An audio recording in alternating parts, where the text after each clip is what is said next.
Pemuda miskin jenius ini menangkan sayembara yang dilakukan oleh perusahaan ini dengan hadiah 1 M. Kehidupannya seketika berbalik. Halo semuanya, selamat datang di channel Jejak Inspirasi. Semoga kalian dalam keadaan sehat dan bahagia ya. Sebelum masuk ke ceritanya jangan lupa absen kalian dari mana saja ya. Klik tombol subscribe agar tidak ketinggalan cerita menarik selanjutnya. Hujan turun dengan derasnya, menciptakan irama tak beraturan di atap seng kamar kontrakan berukuran 3x3 meter itu. Butiran air hujan yang mengguyur kawasan pinggiran kota seolah menyatu dengan kesuraman yang menyelimuti hati Galih. Pemuda berusia 24 tahun itu duduk termenung di depan satu-satunya jendela kamarnya, menatap kosong keluar di mana genangan air mulai terbentuk di jalanan becek. Matanya yang biasanya berbinar penuh semangat, kini tampak sayu dan lelah. Masih 3 hari lagi sampai gajian, bisiknya lirih, sambil menghitung sisa uang di dompet yang sudah hampir kosong. Dinding kamarnya yang lapuk menjadi saksi bisu perjuangannya. Setiap inci ruang terisi oleh coretan-coretan rumus matematika dan sketsa algoritma yang hanya dipahami olehnya sendiri. Di sudut kanan dekat tempat tidur, terdapat deretan persamaan diferensial yang ditulis dengan spidol merah. Di sebelah kiri, flowchart kompleks tentang sistem logistik menggambarkan pemikirannya yang tak pernah berhenti bekerja. Kalau saja aku bisa menerapkan model prediktif ini untuk rute pengiriman, gumam Galih sambil menatap salah satu coretannya. Tiba-tiba, suara dering telepon memecah kesunyian. Galih segera mengangkatnya. Suara ibu di seberang sana terdengar lemah namun penuh kasih sayang. Galih, nak, jangan lupa makan yang teratur. Ibu tahu kamu sedang berusaha keras, tapi jaga kesehatanmu. Iya, Bu. Galih baik-baik saja di sini. Jawab Galih berusaha menyembunyikan kegalauannya. Bagaimana kondisi ibu hari ini? Obatnya masih cukup? Masih. Nak, jangan khawatir tentang ibu. Yang penting kamu di sana. Suara ibu terputus oleh batuk-batuk yang tak kunjung reda. Galih menahan napas. Hatinya tersayat mendengar kondisi ibunya. Ibu, sebentar lagi Galih kirim uang untuk obat. Galih janji akan membawa ibu berobat ke dokter spesialis. Setelah menutup telepon, Galih menarik napas dalam-dalam. Matanya kembali menjelajahi dinding kamarnya yang penuh coretan. Komputer rakitan sendiri yang terletak di meja kayu lapuk menjadi teman setianya dalam setiap malam. Meski sering hang dan mati mendadak, komputer itu adalah harta paling berharga yang dimilikinya. Dia berdiri dan mendekati dinding.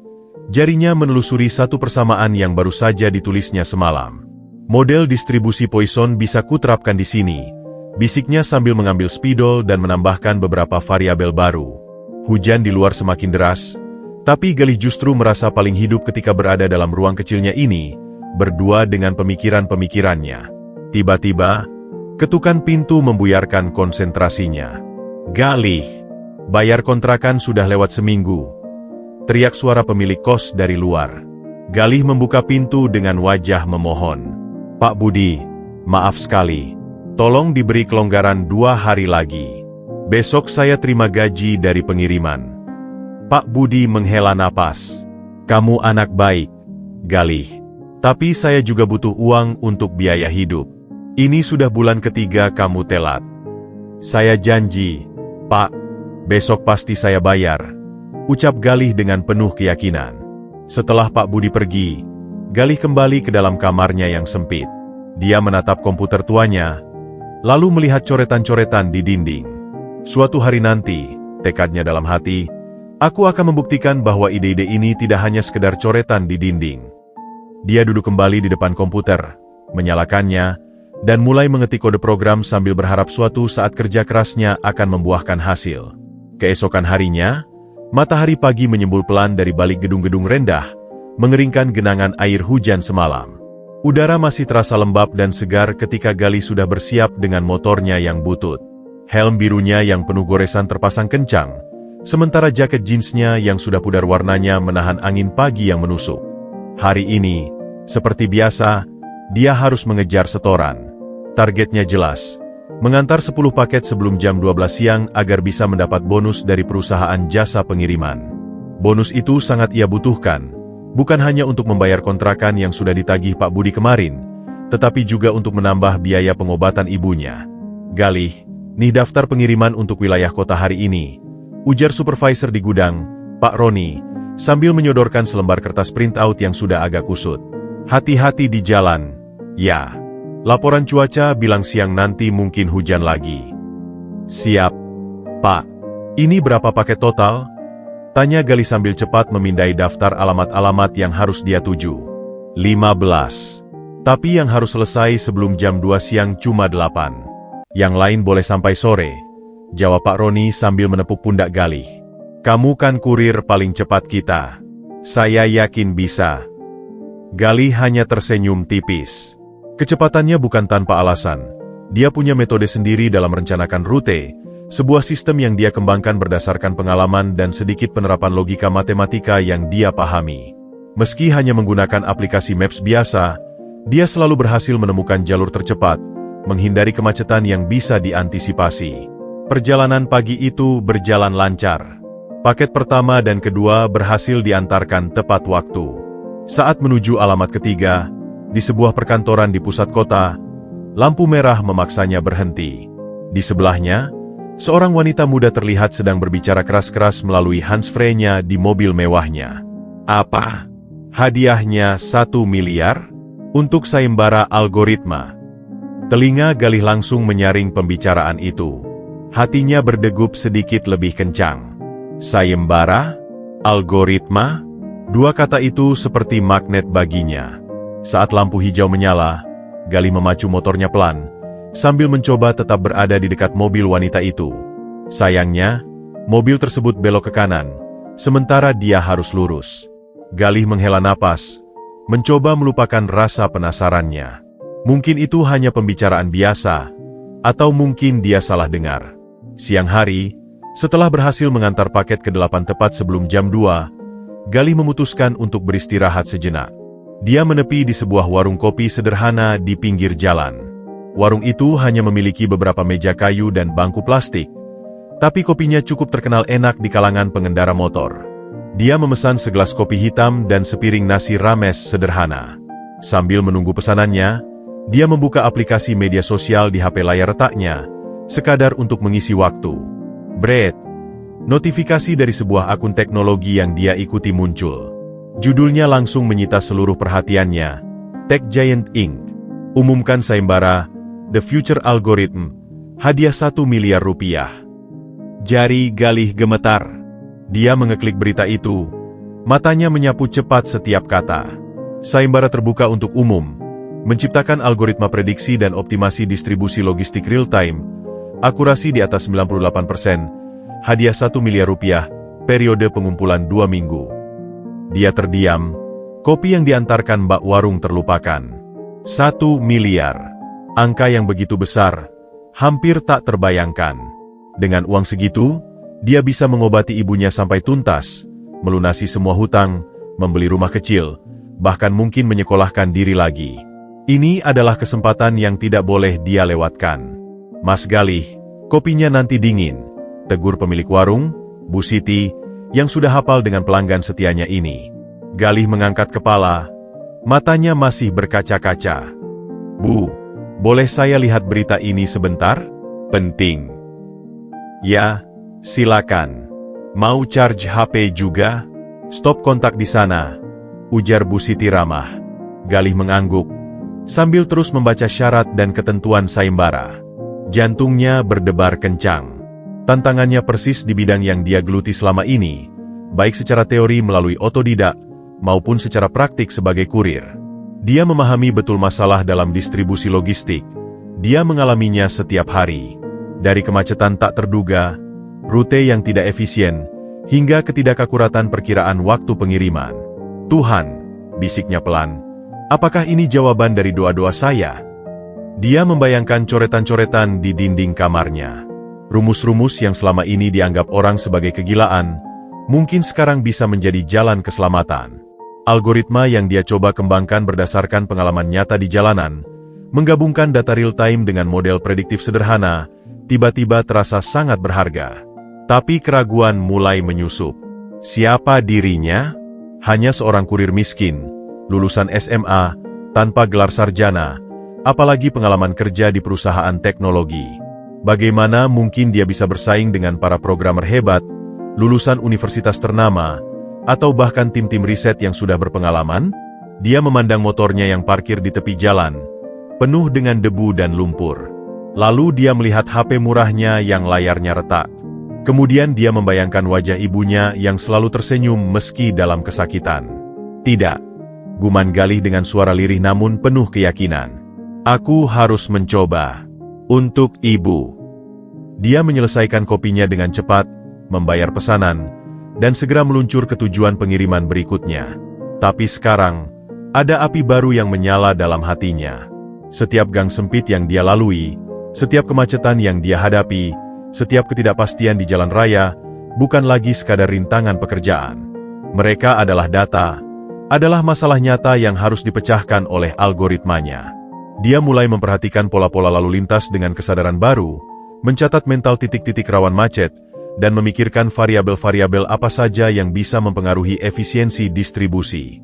Sore itu, sebelum pulang, Galih menyempatkan diri ke warnet terdekat. Dia mencetak semua dokumen persyaratan sayembara. Biaya print Rp5.000 terasa sangat berarti, tapi dia yakin ini adalah investasi. Saat kembali ke kamar kontrakannya, dia menatap dinding yang penuh coretan. Sekarang, coretan-coretan itu bukan lagi sekadar hobi atau pelarian. Mereka adalah harapan. Dia mendekati dinding, menatap satu persamaan yang belum tuntas.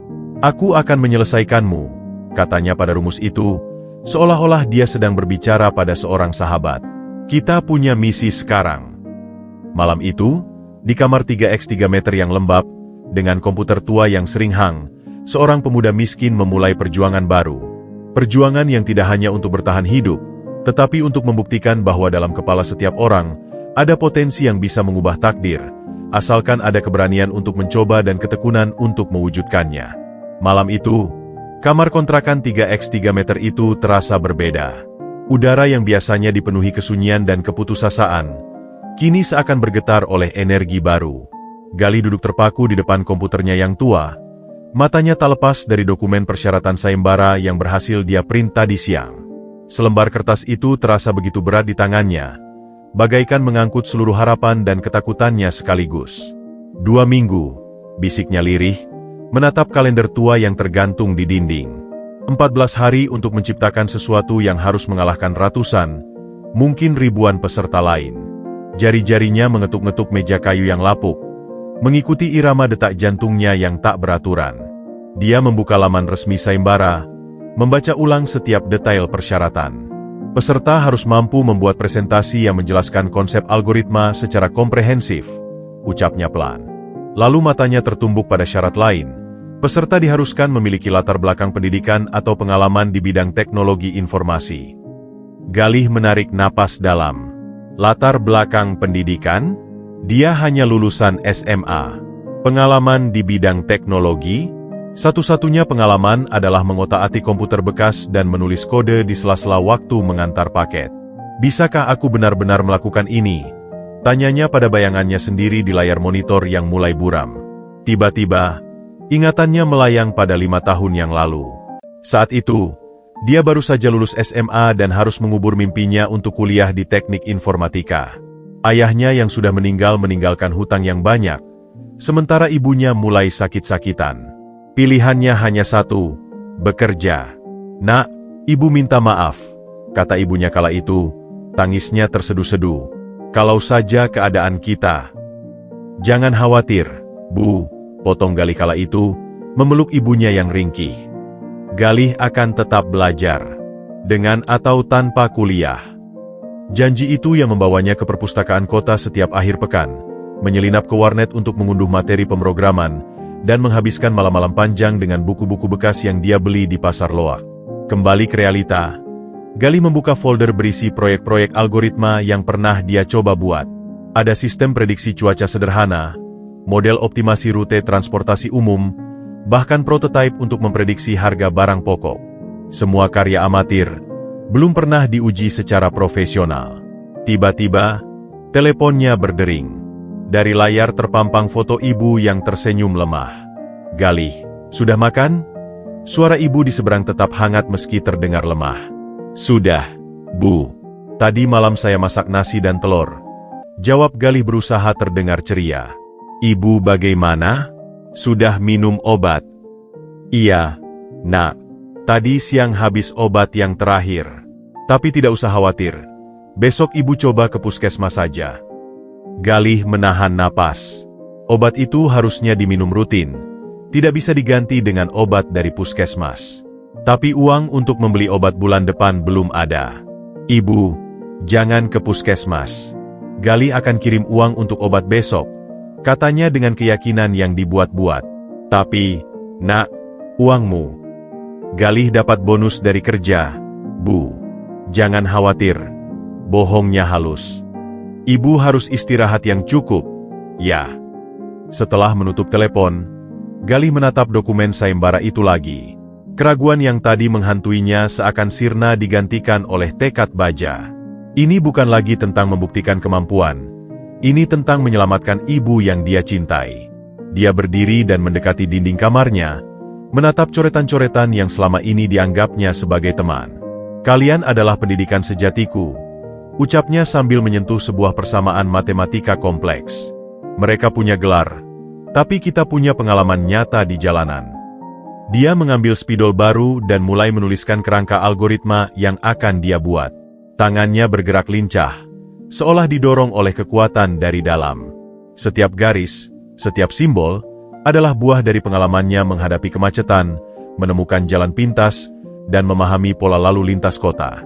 Variabel pertama, kepadatan lalu lintas real-time, bisiknya sambil menulis. Variabel kedua, kondisi cuaca. Variabel ketiga, waktu tempuh historis. Tiba-tiba, komputernya mati. Listrik di kamarnya kembali padam, mungkin karena kelebihan beban. Galih menghela napas, tapi kali ini tanpa keputusasaan. Dia menyalakan lilin dan terus bekerja di atas kertas, meneruskan coretan-coretannya. Listrik bisa padam, tapi ide tidak boleh berhenti mengalir, katanya pada diri sendiri.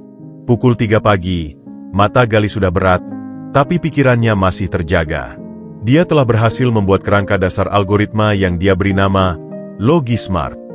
Sebuah sistem yang tidak hanya mengandalkan data statis, tetapi juga pembelajaran mesin sederhana yang bisa beradaptasi dengan kondisi jalan yang dinamis. Dia merebahkan diri di tempat tidur, memandang langit-langit kamar yang berjamur.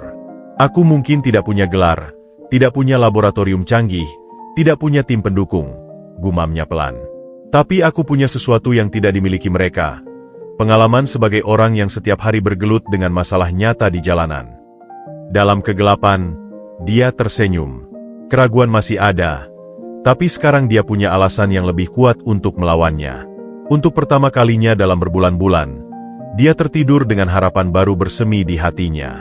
Mimpi yang tidak lagi mustahil, tapi sebuah tujuan yang harus diperjuangkan dengan segala kemampuan yang dimilikinya. Fajar menyingsing, menembus celah-celah jendela kamar Galih dengan sinar lembut keemasan. Namun pagi itu, Galih sudah duduk tegak di depan komputernya sejak 2 jam sebelumnya. Mata yang berkantung dan tangan yang pegal adalah bukti dari perjuangan semalam. Di sekelilingnya, berlembar-lembar kertas coretan berserakan, di lantai, di tempat tidur, bahkan di atas kompor yang sudah lama tidak dipakai untuk memasak. Kamar 3x3 meter itu kini berubah menjadi laboratorium pribadi yang semrawut namun penuh makna. LogiSmart versi 1.0. Bisik Galih sambil mengetik nama proyeknya dengan penuh keyakinan. Hari pertama dari 14 hari. Dia membuka kode editornya, jemarinya mulai menari di atas keyboard yang beberapa touch-nya sudah mulai aus. Baris pertama kode ditulisnya dengan penuh penghayatan, seolah setiap karakter adalah langkah menuju kesembuhan ibunya. Initialize real-time traffic data variables. Input, historical data, weather conditions, road events. Tiba-tiba, layar komputer berkedip-kedip. Galih menghela napas, sudah bisa menebak apa yang akan terjadi. Tidak, jangan sekarang, desisnya. Tapi nasib berkata lain. Komputer menyelamati 3 kali sebelum akhirnya menampilkan blue screen yang membuat jantung Galih berhenti sejenak. Dasar komputer tua, umpatnya frustrasi. Dia menepuk-nepuk casing komputer dengan lembut, sebuah ritual yang biasanya berhasil. Ayo, teman, kita sedang berjuang. Setelah beberapa menit yang terasa seperti berjam-jam, komputer akhirnya menyala kembali. Galih menghela napas lega, tapi kemudian menyadari bahwa dia belum menyimpan kode yang baru saja ditulisnya. Astaga! 2 jam kerja hilang begitu saja, keluhnya sambil memijat pelipisnya. Pukul 7 pagi, teleponnya berdering. Dari layar terpampang nama, Pak Roni, Supervisor. Galih, kamu di mana? Sudah jam 7. Ada pengiriman urgent ke bandara. Suara Pak Roni terdengar sangar. Galih terkejut. Dia lupa sama sekali tentang pekerjaannya hari ini. Maaf, Pak. Saya sedang tidak enak badan. Bisa minta izin hari ini? Dengan siapa saya harus menggantikan kamu? Semua kurir sudah ada jadwalnya. Pak, tolong. Saya benar-benar butuh hari ini. Pinta Galih dengan suara memohon. Ini penting sekali. Pak Roni mendesah panjang di seberang telepon. Baiklah. Tapi ingat, gajimu akan dipotong untuk hari ini. Dan besok harus masuk double shift. Terima kasih, Pak. Terima kasih banyak. Setelah menutup telepon, Galih melihat dompetnya yang kosong. Tidak bekerja hari ini berarti tidak ada uang untuk makan dan transportasi. Tapi dia harus memprioritaskan algoritmanya. Sedikit pengorbanan, hiburnya sendiri sambil menatap coretan algoritma di dinding. Sepanjang hari, Galih bekerja tanpa henti. Pagi sampai siang dia habiskan untuk menulis kode dasar. Siang hari, saat laptop biasanya kepanasan, dia beralih ke kertas untuk merancang flowchart. Jika variabel kepadatan lalu lintas 80%, maka algoritma harus mencari alternatif rute, gumamnya sambil menggambar diagram dengan teliti. Tiba-tiba, perutnya keroncongan. Galih baru sadar bahwa sejak kemarin malam dia hanya minum air putih dan makan sepotong roti. Dompetnya tinggal berisi Rp10.000, cukup untuk membeli nasi bungkus atau print dokumen tambahan. Dia memilih untuk tetap bekerja dengan perut kosong. Lebih baik lapar daripada menyesal, katanya sambil menelan ludah. Sore hari, masalah baru muncul. Komputer mulai overheat dan kipasnya berisik seperti mesin pemotong rumput. Galih terpaksa mematikan komputer setiap 2 jam untuk mendinginkannya, yang mengganggu konsentrasi dan alur kerjanya. Pukul 6 sore, hujan deras mulai turun. Air merembes dari atap, menetes tepat di atas meja komputernya. Galih cepat-cepat memindahkan semua peralatannya ke tempat tidur. Bertahanlah, kawan, katanya pada komputer tua itu sambil mengelap air hujan yang berhasil menembus atap. Malam hari, saat kondisi sudah tenang, Galih menemukan momentum terbaiknya. Dengan lilin sebagai penerangan, karena listrik kembali padam, dia terus menulis kode di atas kertas, menyempurnakan algoritma inti. Data input harus real-time dari multiple sources. Tulisnya dengan rapi. GPS tracking, weather API, traffic reports. Tiba-tiba, ada ketukan di pintu. Galih kaget. Tidak menyangka ada tamu di jam segini. Galih, saya tahu kamu di dalam. Suara Pak Budi, pemilik kos, terdengar dari luar. Dengan enggan, Galih membuka pintu. Selamat malam, Pak. Pak Budi mengangkat alis melihat kondisi kamar yang berantakan. Kamu sakit? Katamu mau bayar kontrakan besok. Galih menunduk. Maaf, Pak. Bisakah diberi tambahan waktu 2 hari lagi?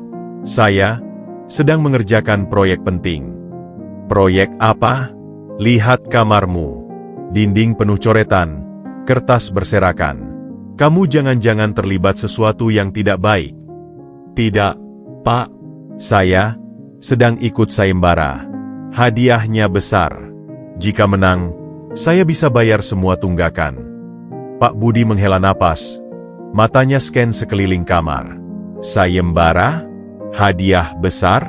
Galih, jangan mimpi di siang bolong. Kerja yang bener aja. Saya kasih waktu sampai lusa. Jika tidak bayar, kamu harus cari tempat lain.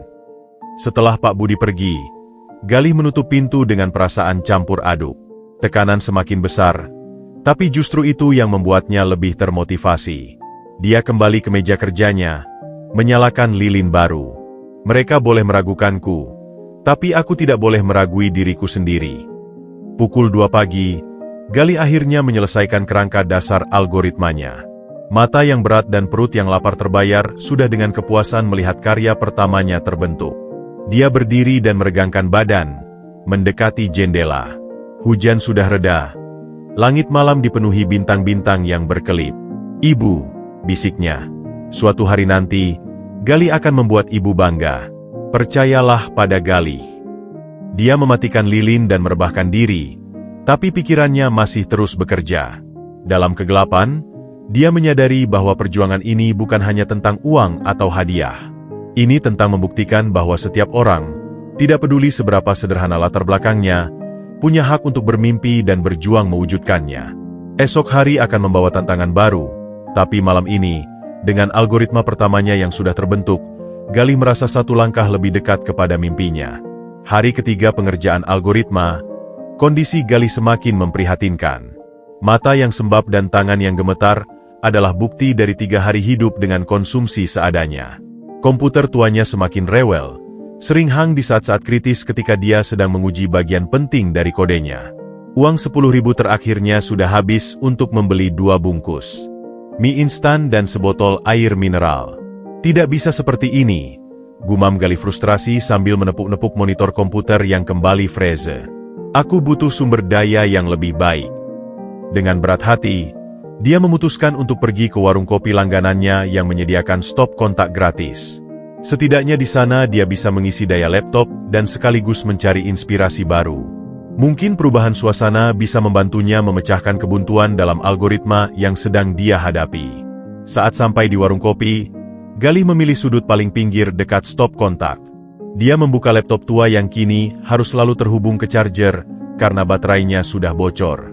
Sambil menunggu laptop menyala, dia memesan kopi hitam paling murah, satu-satunya yang masih bisa dia beli dengan uang receh yang terkumpul. Tak jauh darinya, di meja sebelah, seorang wanita muda dengan kacamata tebal terlihat sedang kesulitan. Laptop MacBook yang canggih terbuka di depannya, tapi wajahnya menyiratkan kebingungan yang mendalam. "Ah, tidak mungkin!" teriak wanita itu tak sengaja cukup keras sampai menarik perhatian Galih. Error lagi? Padahal deadline tinggal 2 hari. Galih melirik sekilas ke layar laptop wanita itu.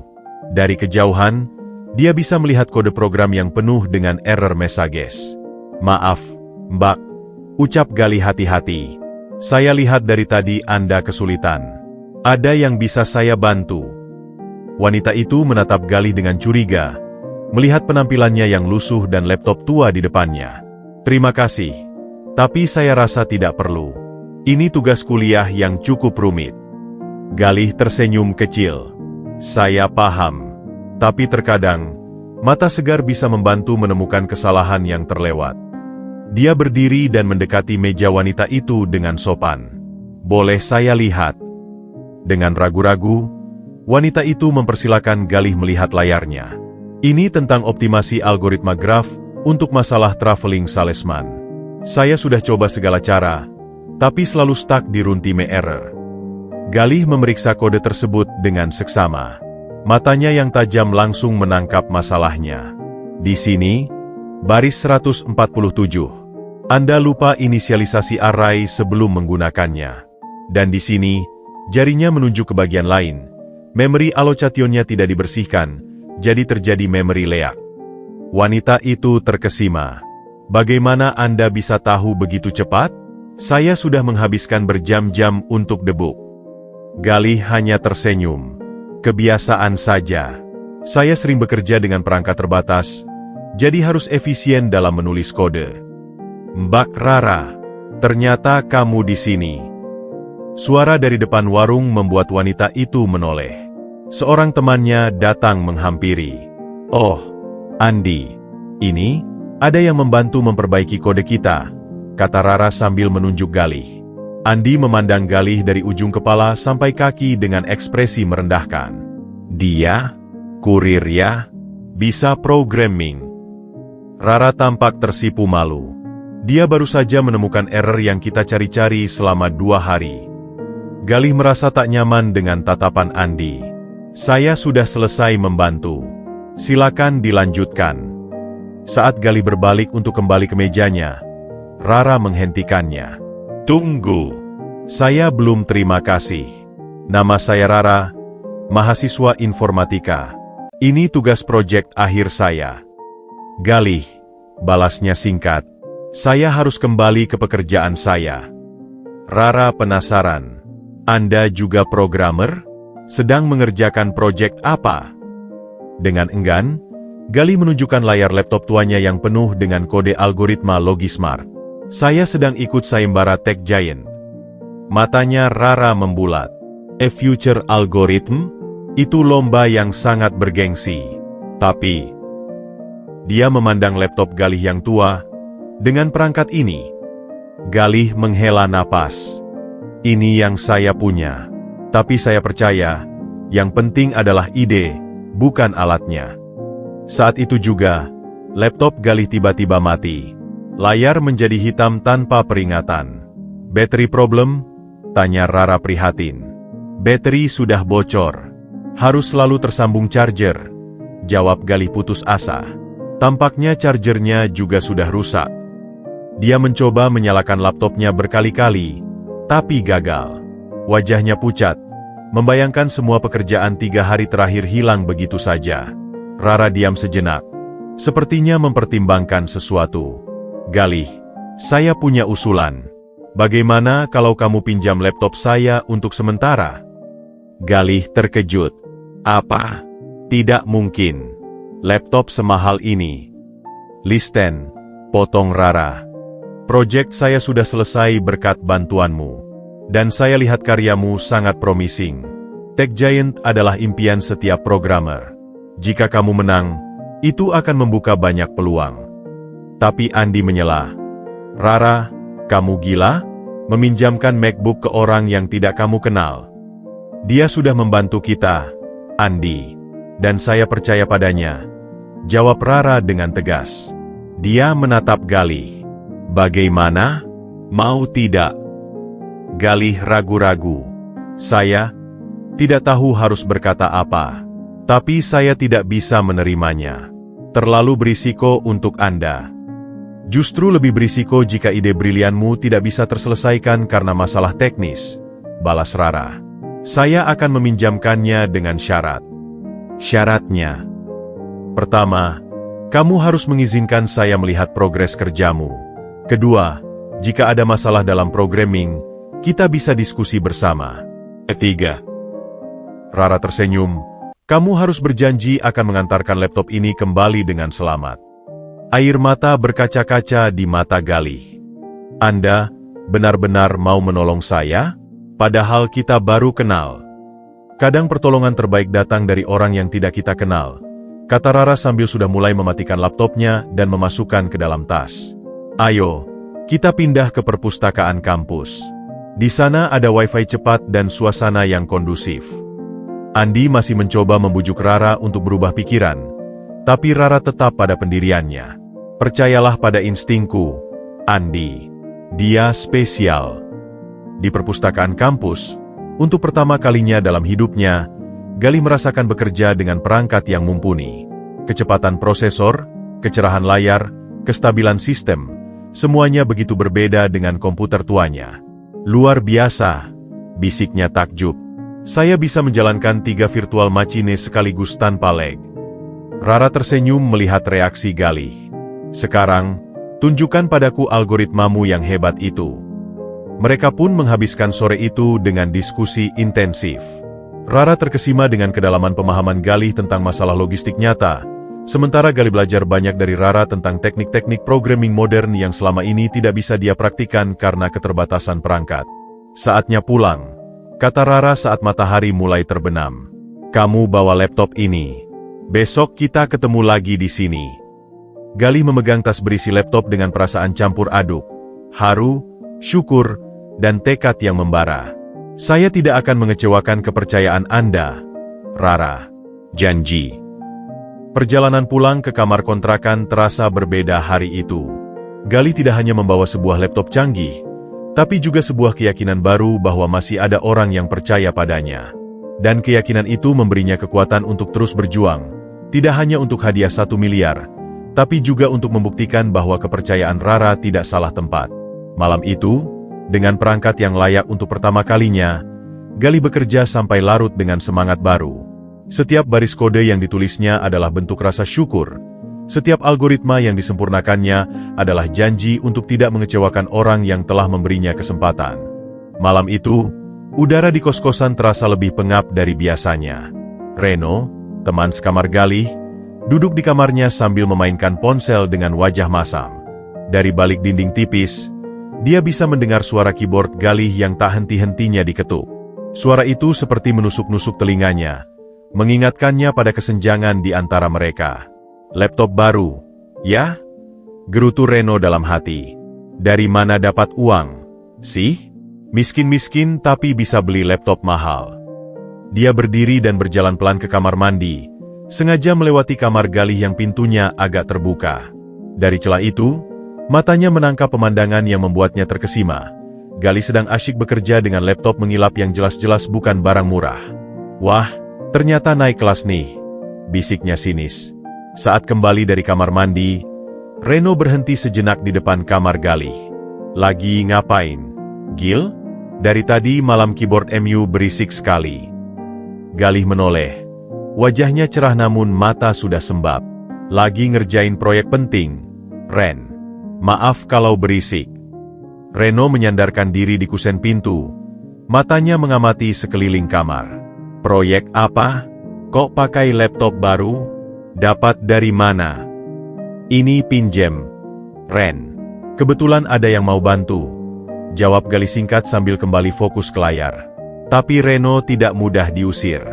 Dia masuk ke dalam kamar tanpa permisi, mendekati meja belajar yang penuh dengan kertas coretan. Wah, rumus-rumus nih. Mau jadi profesor ya? Galih merasa tidak nyaman dengan kehadiran Reno. Biasanya Reno tidak pernah tertarik dengan kegiatannya. Cuma ikut lomba kecil-kecilan. Ren, hadiahnya lumayan. Lomba apa? Hadiah berapa? Tanya Reno penasaran, matanya berbinar. Galih menutup file yang sedang dibukanya. Biasa, lomba programming. Hadiahnya cukup buat bayar kontrakan beberapa bulan. Reno tidak percaya. Dia mengambil salah satu kertas coretan di meja. Tech Giant. The Future Algorithm. Hadiah 1 miliar. Matanya membelalak. 1 miliar? Kau ikut lomba hadiah 1 miliar. Galih cepat merebut kertas itu. Ren, tolong ini urusan pribadi. Tapi Reno sudah tertarik. 1 miliar, Gil. Kalau menang, kau akan kaya raya. Kau ingat tidak? Bulan lalu aku yang pinjamin uang buat bayar listrik? 50.000. Loh. Aku ingat, Ren. Dan aku akan kembalikan dengan bunga. Jawab Galih tegas. Reno duduk di tepi tempat tidur. Pikirannya bekerja cepat. Kau pikir bisa menang? Saingannya pasti para programmer hebat. Lebih baik kita kerja sama. Aku yang urusi administrasi dan presentasi, kau yang urusi teknis. Bagaimana? 50-50. Galih menggeleng. Ini karya individu, Ren. Syaratnya jelas. Ah, syarat-syarat. Itu bisa diakali. Reno mendekat. Dengar, kau kan tidak pandai presentasi. Biar aku yang urus itu. 60-40 saja. Kau 60. Tidak, Ren. Aku harus mengerjakan ini sendiri.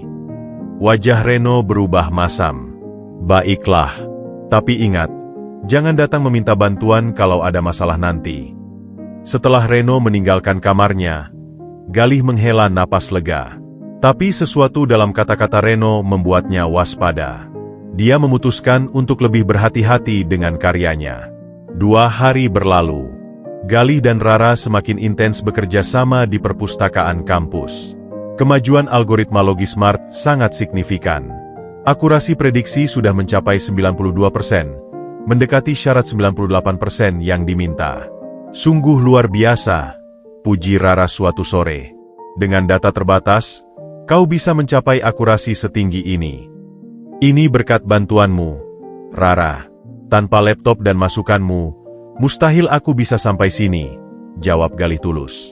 Saat Galih pergi ke toilet, Rara tetap di tempat duduk mereka menjaga barang-barang. Tak disangka, Andi datang menghampiri. "Rara, aku perlu bicara serius," kata Andi dengan wajah serius. "Apalagi, Andi? Kau masih tidak percaya dengan Galih?" tanya Rara kesal. "Bukan itu. Aku dapat info dari teman yang kerja di Tech Giant. Katanya ada peserta lain yang mengirimkan algoritma yang mirip sekali dengan yang kalian kerjakan." Rara terkejut. "Apa? Mustahil. Kami belum kirim sama sekali." "Lihat sendiri." Andi menyodorkan printout email. "Ini screenshot yang dikirim temanku.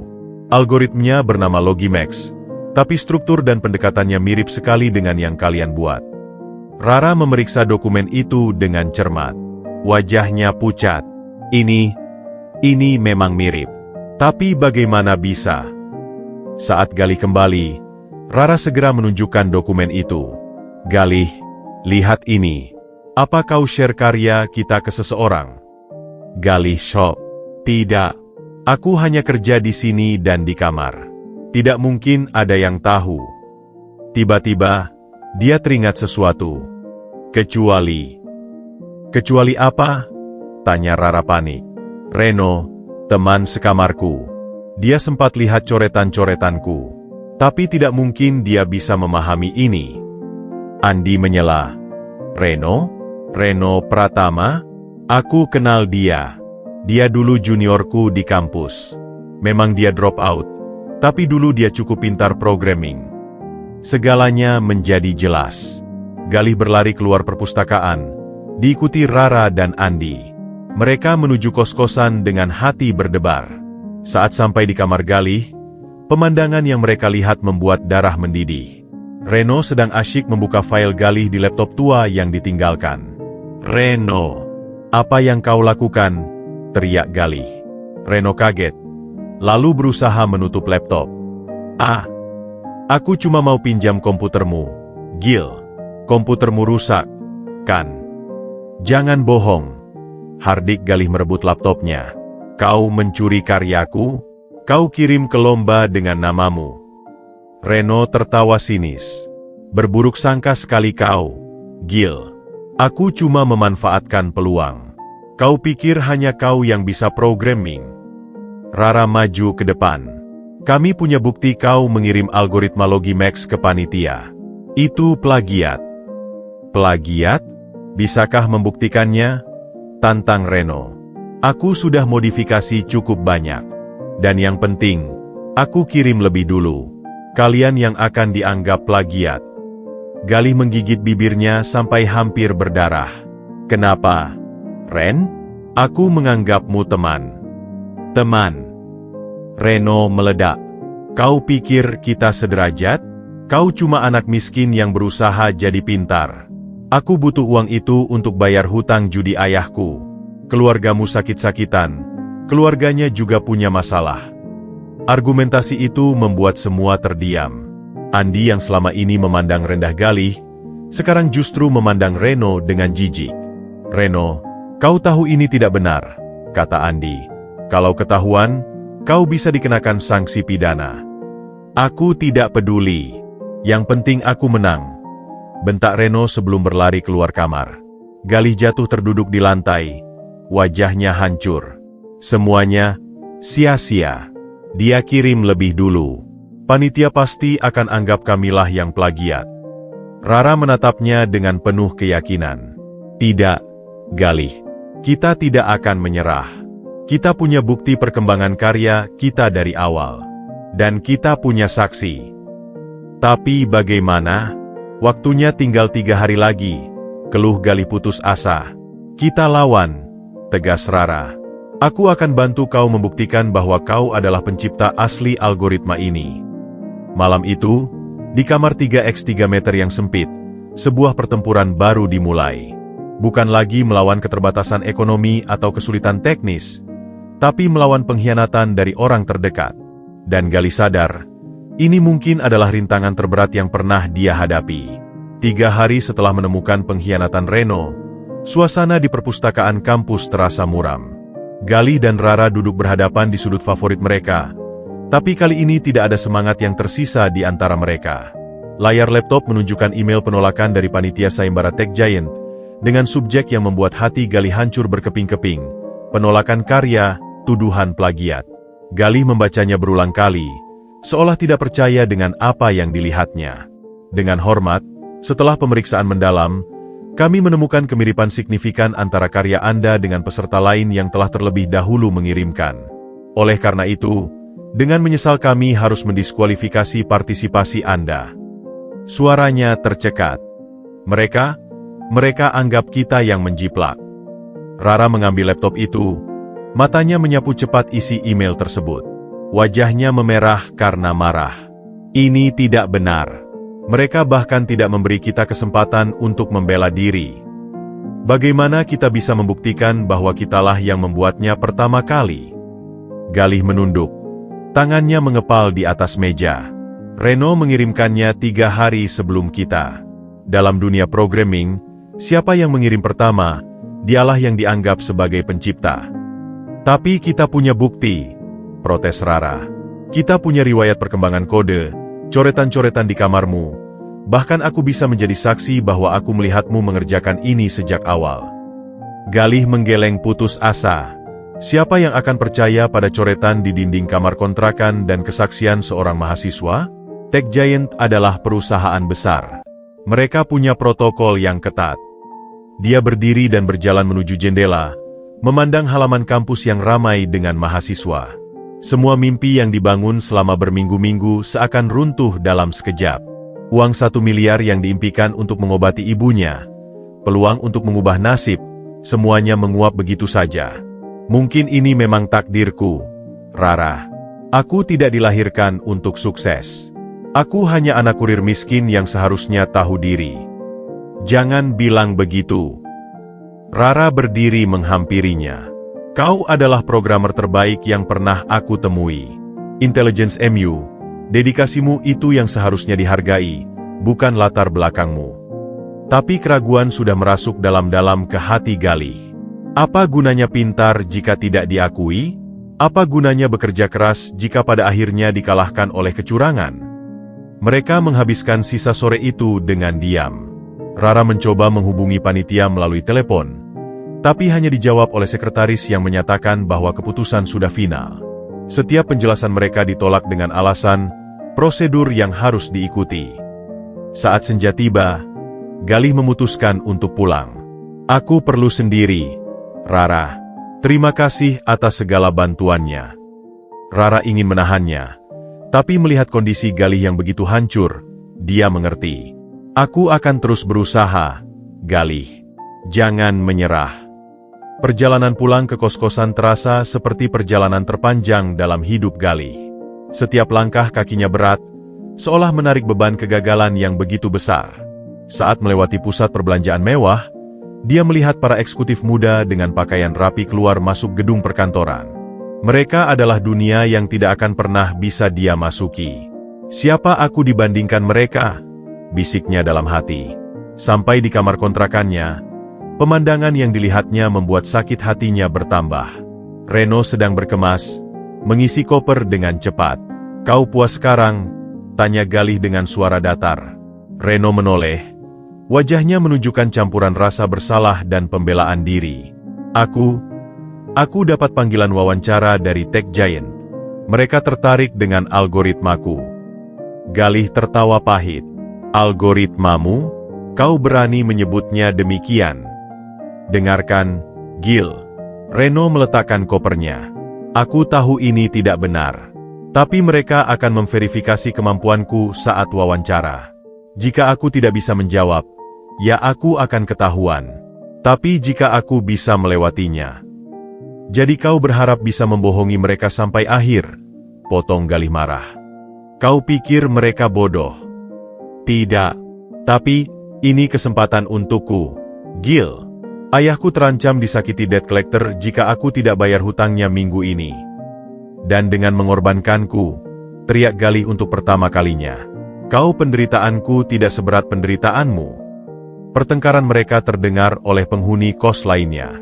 Beberapa datang mengintip dari balik pintu, termasuk Pak Budi. Sudah.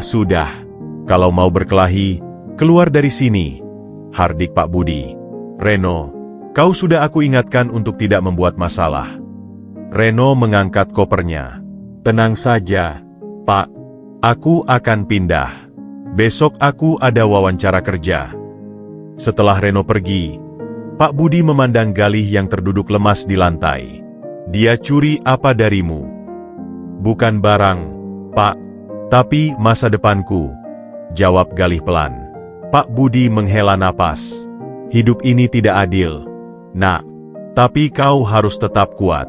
Ibu masih butuh kamu. Nama ibu seperti tamparan keras bagi Galih.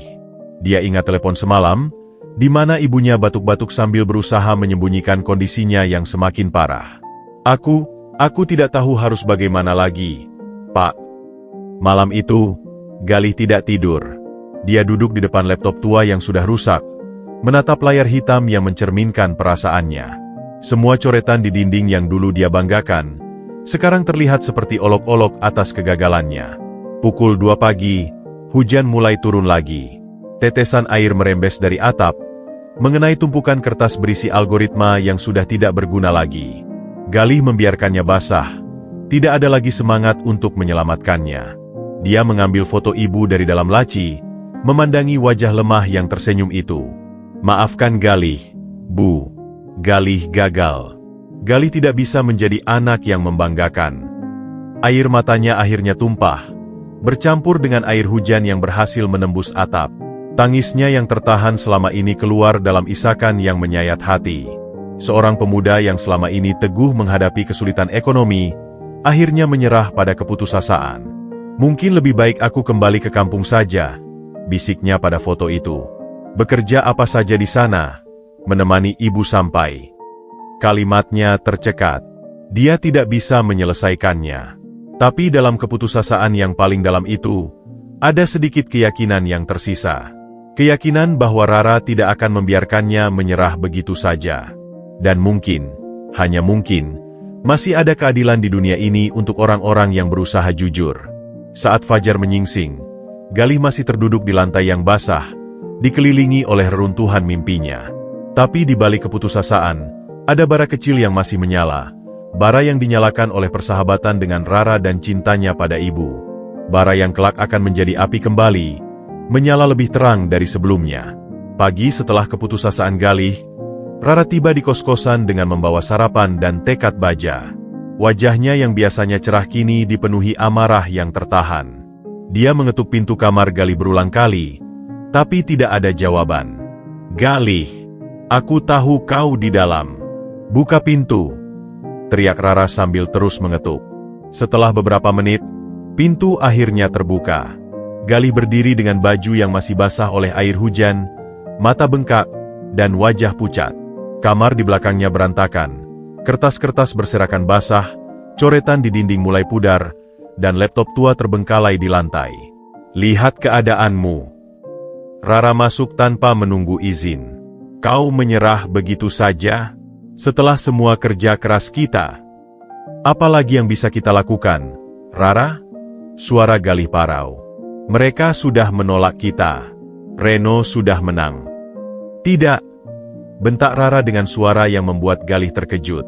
Aku tidak akan membiarkan pencuri seperti Reno menang. Dan kau tidak boleh menyerah. Dia meletakkan tasnya di atas kasur yang basah, mengeluarkan laptop dan beberapa dokumen. Aku bekerja semalam suntuk. Lihat ini. Rara membuka laptopnya, menunjukkan beberapa file dan screenshot. Aku sudah telusuri jejak digital Reno. Aku hack emailnya. Kau apa? Galih terkejut. Tenang, aku hanya meminjam akses admin kampus untuk melihat aktivitasnya di Wi-Fi. Jelas Rara cepat. Dan lihat apa yang aku temukan. Layar menunjukkan percakapan email antara Reno dan seseorang bernama Alex dari Tech Giant. Reno diundang untuk presentasi besok. Tapi baca ini, dia minta waktu tambahan karena sedang menyempurnakan demonya. Galih membaca percakapan itu dengan mata semakin membesar. Dia bahkan tidak paham basic dari algoritma kita. Tepat. Rara menunjuk layar. Dan ini yang lebih penting. Aku temukan file backup di CloudMU yang tersinkronisasi otomatis dari laptopku. Dia membuka folder berisi riwayat perkembangan kode algoritma Logismart, lengkap dengan timestamp yang menunjukkan Galih sudah mengerjakan sejak seminggu sebelum Reno mengirimkan karyanya. Tetapi, apakah ini cukup? Tanya Galih ragu-ragu. Tidak, jawab Rara jujur. Tapi kita punya lebih dari itu. Dia mengambil telepon dan menelepon seseorang. Andi, kau sudah di sana? Bagus. Bawa dia ke sini. Tak lama kemudian, Andi tiba dengan membawa seseorang yang tidak terduga. Pak Roni, supervisor Galih di perusahaan kurir. Pak Roni. Galih terkejut. Maaf menyusahkanmu datang ke sini, Pak, kata Rara sopan. Seperti yang sudah saya jelaskan di telepon, kami butuh bantuan Bapak. Pak Roni menganggung, wajahnya serius. Galih, kenapa tidak cerita dari awal? Saya selalu tahu kamu anak yang jujur dan pekerja keras. Dia mengeluarkan sebuah dokumen dari tasnya. Ini adalah laporan absensi dan rute pengirimanmu selama sebulan terakhir. Bisa menjadi bukti bahwa kamu punya pengalaman langsung di lapangan. Tapi, Galih masih ragu. Dan ini, Pak Roni menambahkan, mengeluarkan USB drive. Rekaman CCTV di gudang yang menunjukkan kamu sering bekerja lembur, mencatat dan menganalisis rute pengiriman. Rara tersenyum puas. Sekarang kita punya bukti yang kuat. Tapi kita masih perlu satu hal lagi. Kita harus menghadapi Reno langsung. Mereka menyusun strategi sepanjang pagi. Rara menggunakan kemampuan programmingnya untuk melacak keberadaan Reno, sementara Andi menggunakan koneksinya di kampus untuk mendapatkan informasi tentang jadwal presentasi Reno di Tech Giant. Saatnya kita bertindak, kata Rara menentukan. Kita akan hadir di presentasi Reno besok. Tapi kita tidak diundang, protes Galih. Rara mengeluarkan 2 kartu akses. Aku meminjam akses dari teman Andi yang kerja di Tech Giant. Besok, kita akan masuk dan hadapi Reno di depan para eksekutif. Malam itu, untuk pertama kalinya sejak menerima email penolakan, Galih merasa ada harapan. Dia membersihkan kamarnya, menyelamatkan kertas-kertas yang masih bisa diselamatkan, dan mulai menyusun presentasi pembelaan mereka. Kau yakin dengan ini, Rara? Tanya Galih sambil melihat kartu akses palsu di tangannya. Ini bisa berisiko untukmu. Lebih berisiko membiarkan ketidakadilan terjadi, jawab Rara dengan mata berbinar. Dan aku percaya padamu, Galih. Aku percaya pada bakat dan kejujuranmu. Keesokan harinya, dengan pakaian terbaik yang mereka miliki, Galih dan Rara berdiri di depan gedung megah Tech Giant Inc. Gedung pencakar langit itu seakan mengejek mereka dengan kemewahannya. Siap? Tanya Rara, memegang tangan Galih. Galih menarik napas dalam-dalam. Aku takut, Rara. Jangan takut, bisik Rara. Kebenaran ada di pihak kita. Ingat, kita melakukan ini bukan hanya untuk hadiah uang, tapi untuk membuktikan bahwa kejujuran dan kerja keras harus dihargai. Dengan langkah tegap, mereka berjalan menuju pintu masuk, menggesek kartu akses palsu yang berhasil membuat pintu terbuka. Perjalanan mereka menuju ruang presentasi adalah perjalanan menuju takdir. Apakah keadilan akan berpihak pada mereka, ataukah kecurangan akan kembali menang? Di dalam lift yang membawa mereka ke lantai 25, Galih memandangi pantulan dirinya di dinding lift yang mengilap. Untuk pertama kalinya, dia melihat bukan seorang pemuda miskin yang putus asa, tapi seorang pejuang yang siap membela haknya. Untuk ibu, bisiknya pada bayangannya sendiri. Ruang presentasi di lantai 25 Tech Giant Inc. membuat Galih dan Rara terpana. Dinding kaca dari lantai sampai langit-langit memamerkan pemandangan kota yang megah. Sementara di dalam ruangan, para eksekutif dengan setelan mahal duduk mengelilingi meja presentasi berbentuk oval. Di tengah ruangan, Reno berdiri dengan jas baru yang jelas-jelas dibeli khusus untuk kesempatan ini, tapi wajahnya yang pucat dan tangan yang sedikit gemetar mengkhianati kegugupannya. Galih dan Rara menyelinap masuk dan duduk di kursi paling belakang, berharap tidak diperhatikan. Mereka menyaksikan Reno sedang bersiap mempresentasikan karyanya. Dan, algoritma Logimax ini menggunakan pendekatan Reno tersendat-sendat. Matanya terus melirik ke note di teleponnya. Salah satu eksekutif, seorang pria parubaya dengan kacamata frameles, menyela. Reno, bisakah Anda menjelaskan lebih detail tentang neural network arsitekture yang Anda gunakan? Khususnya tentang backpropagation method yang tercantum di slide 7. Reno membeku. Keringat dingin mulai mengucur di pelipisnya. Backpropagation, itu. Sistemnya bekerja dengan Galih tidak tahan lagi. Dia berdiri, suaranya menggema di ruangan yang hening. Karena dia tidak tahu jawabannya. Karena algoritma itu bukan buatannya. Semua kepala menoleh ke arah Galih. Reno melihatnya dengan wajah panik dan marah. "Siapa Anda? Dan bagaimana Anda bisa masuk ke sini?" tanya pria berkacamata itu, yang ternyata adalah Pak Rangga, Direktur Utama Tech Giant. Rara berdiri di samping Galih. "Kami adalah pencipta sebenarnya dari algoritma yang dipresentasikan ini. Nama saya Rara, dan ini Galih, programmer utama." Reno mencoba membela diri. Ini adalah pengacau. Mereka hanya iri karena karyanya ditolak. Pak Rangga memandangi mereka dengan penuh ketertarikan. "Mengapa saya harus mendengarkan kalian berdua?" "Karena kami bisa membuktikannya," jawab Rara percaya diri. Dia mendekati meja presentasi dan mengambil remote. "Boleh." Dengan izin dari Pak Rangga, Rara mulai mempresentasikan bukti-bukti mereka. Dia menunjukkan riwayat perkembangan kode dari cloud storage, lengkap dengan timestamp yang menunjukkan Galih mulai mengerjakan sejak 3 minggu yang lalu. "Lihat di sini," kata Rara dengan lancar. Di versi 05, Galih sudah menerapkan konsep adaptive learning yang sekarang ada di slide 12.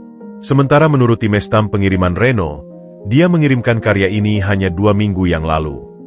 Reno mencoba menyela. "Itu bisa dipalsukan." "Tunggu," kata Pak Rangga sambil mengangkat tangan. Dia memandang Galih.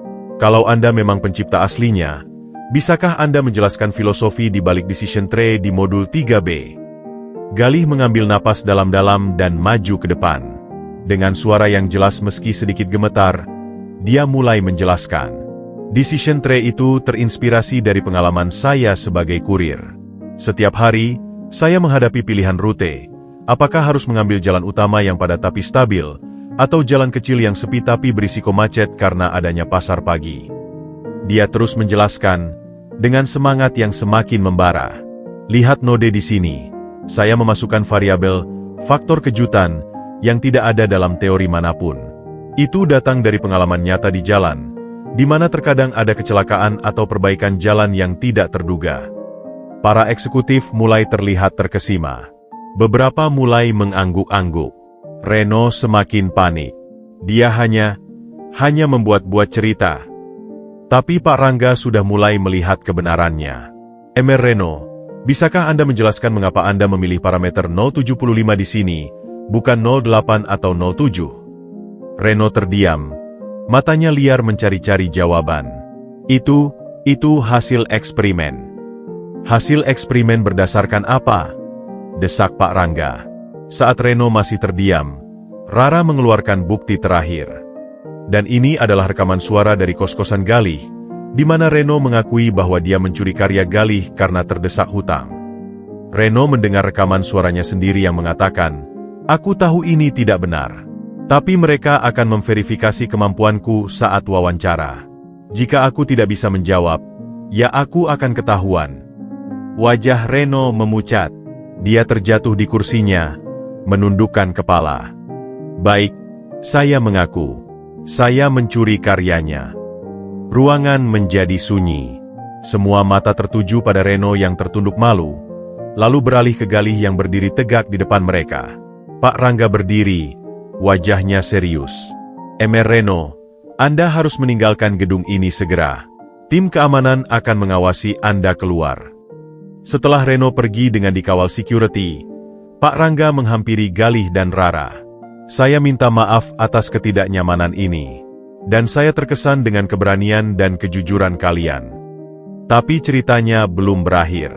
Pak Rangga duduk kembali dan melipat tangannya. "Masih ada satu masalah. Menurut prosedur, karya yang sudah didiskualifikasi tidak bisa diikutsertakan kembali. Aturan adalah aturan." Galih merasa dunianya runtuh kembali. Jadi, meskipun kami membuktikan bahwa itu karya kami tetap tidak bisa menang. Tidak bisa menang sayembara, kata Pak Rangga. Tapi, dia tersenyum untuk pertama kalinya. Saya sebagai direktur utama memiliki hak untuk memberikan apresiasi khusus untuk karya yang luar biasa. Dia berdiri lagi dan berjalan ke depan ruangan. Berdasarkan demonstrasi kemampuan dan integritas yang kalian tunjukkan hari ini, saya dengan ini menyatakan bahwa Tech Giant Inc. akan membeli algoritma Logismart dengan harga 1 miliar rupiah, sama dengan hadiah sayembara. Galih tidak percaya dengan apa yang dia dengar. Sungguh, jawab Pak Rangga. Dan yang lebih penting, saya menawarkan posisi kepala tim riset dan pengembangan kepada Anda, Galih. Serta posisi sebagai AI Specialist untuk Anda, Rara.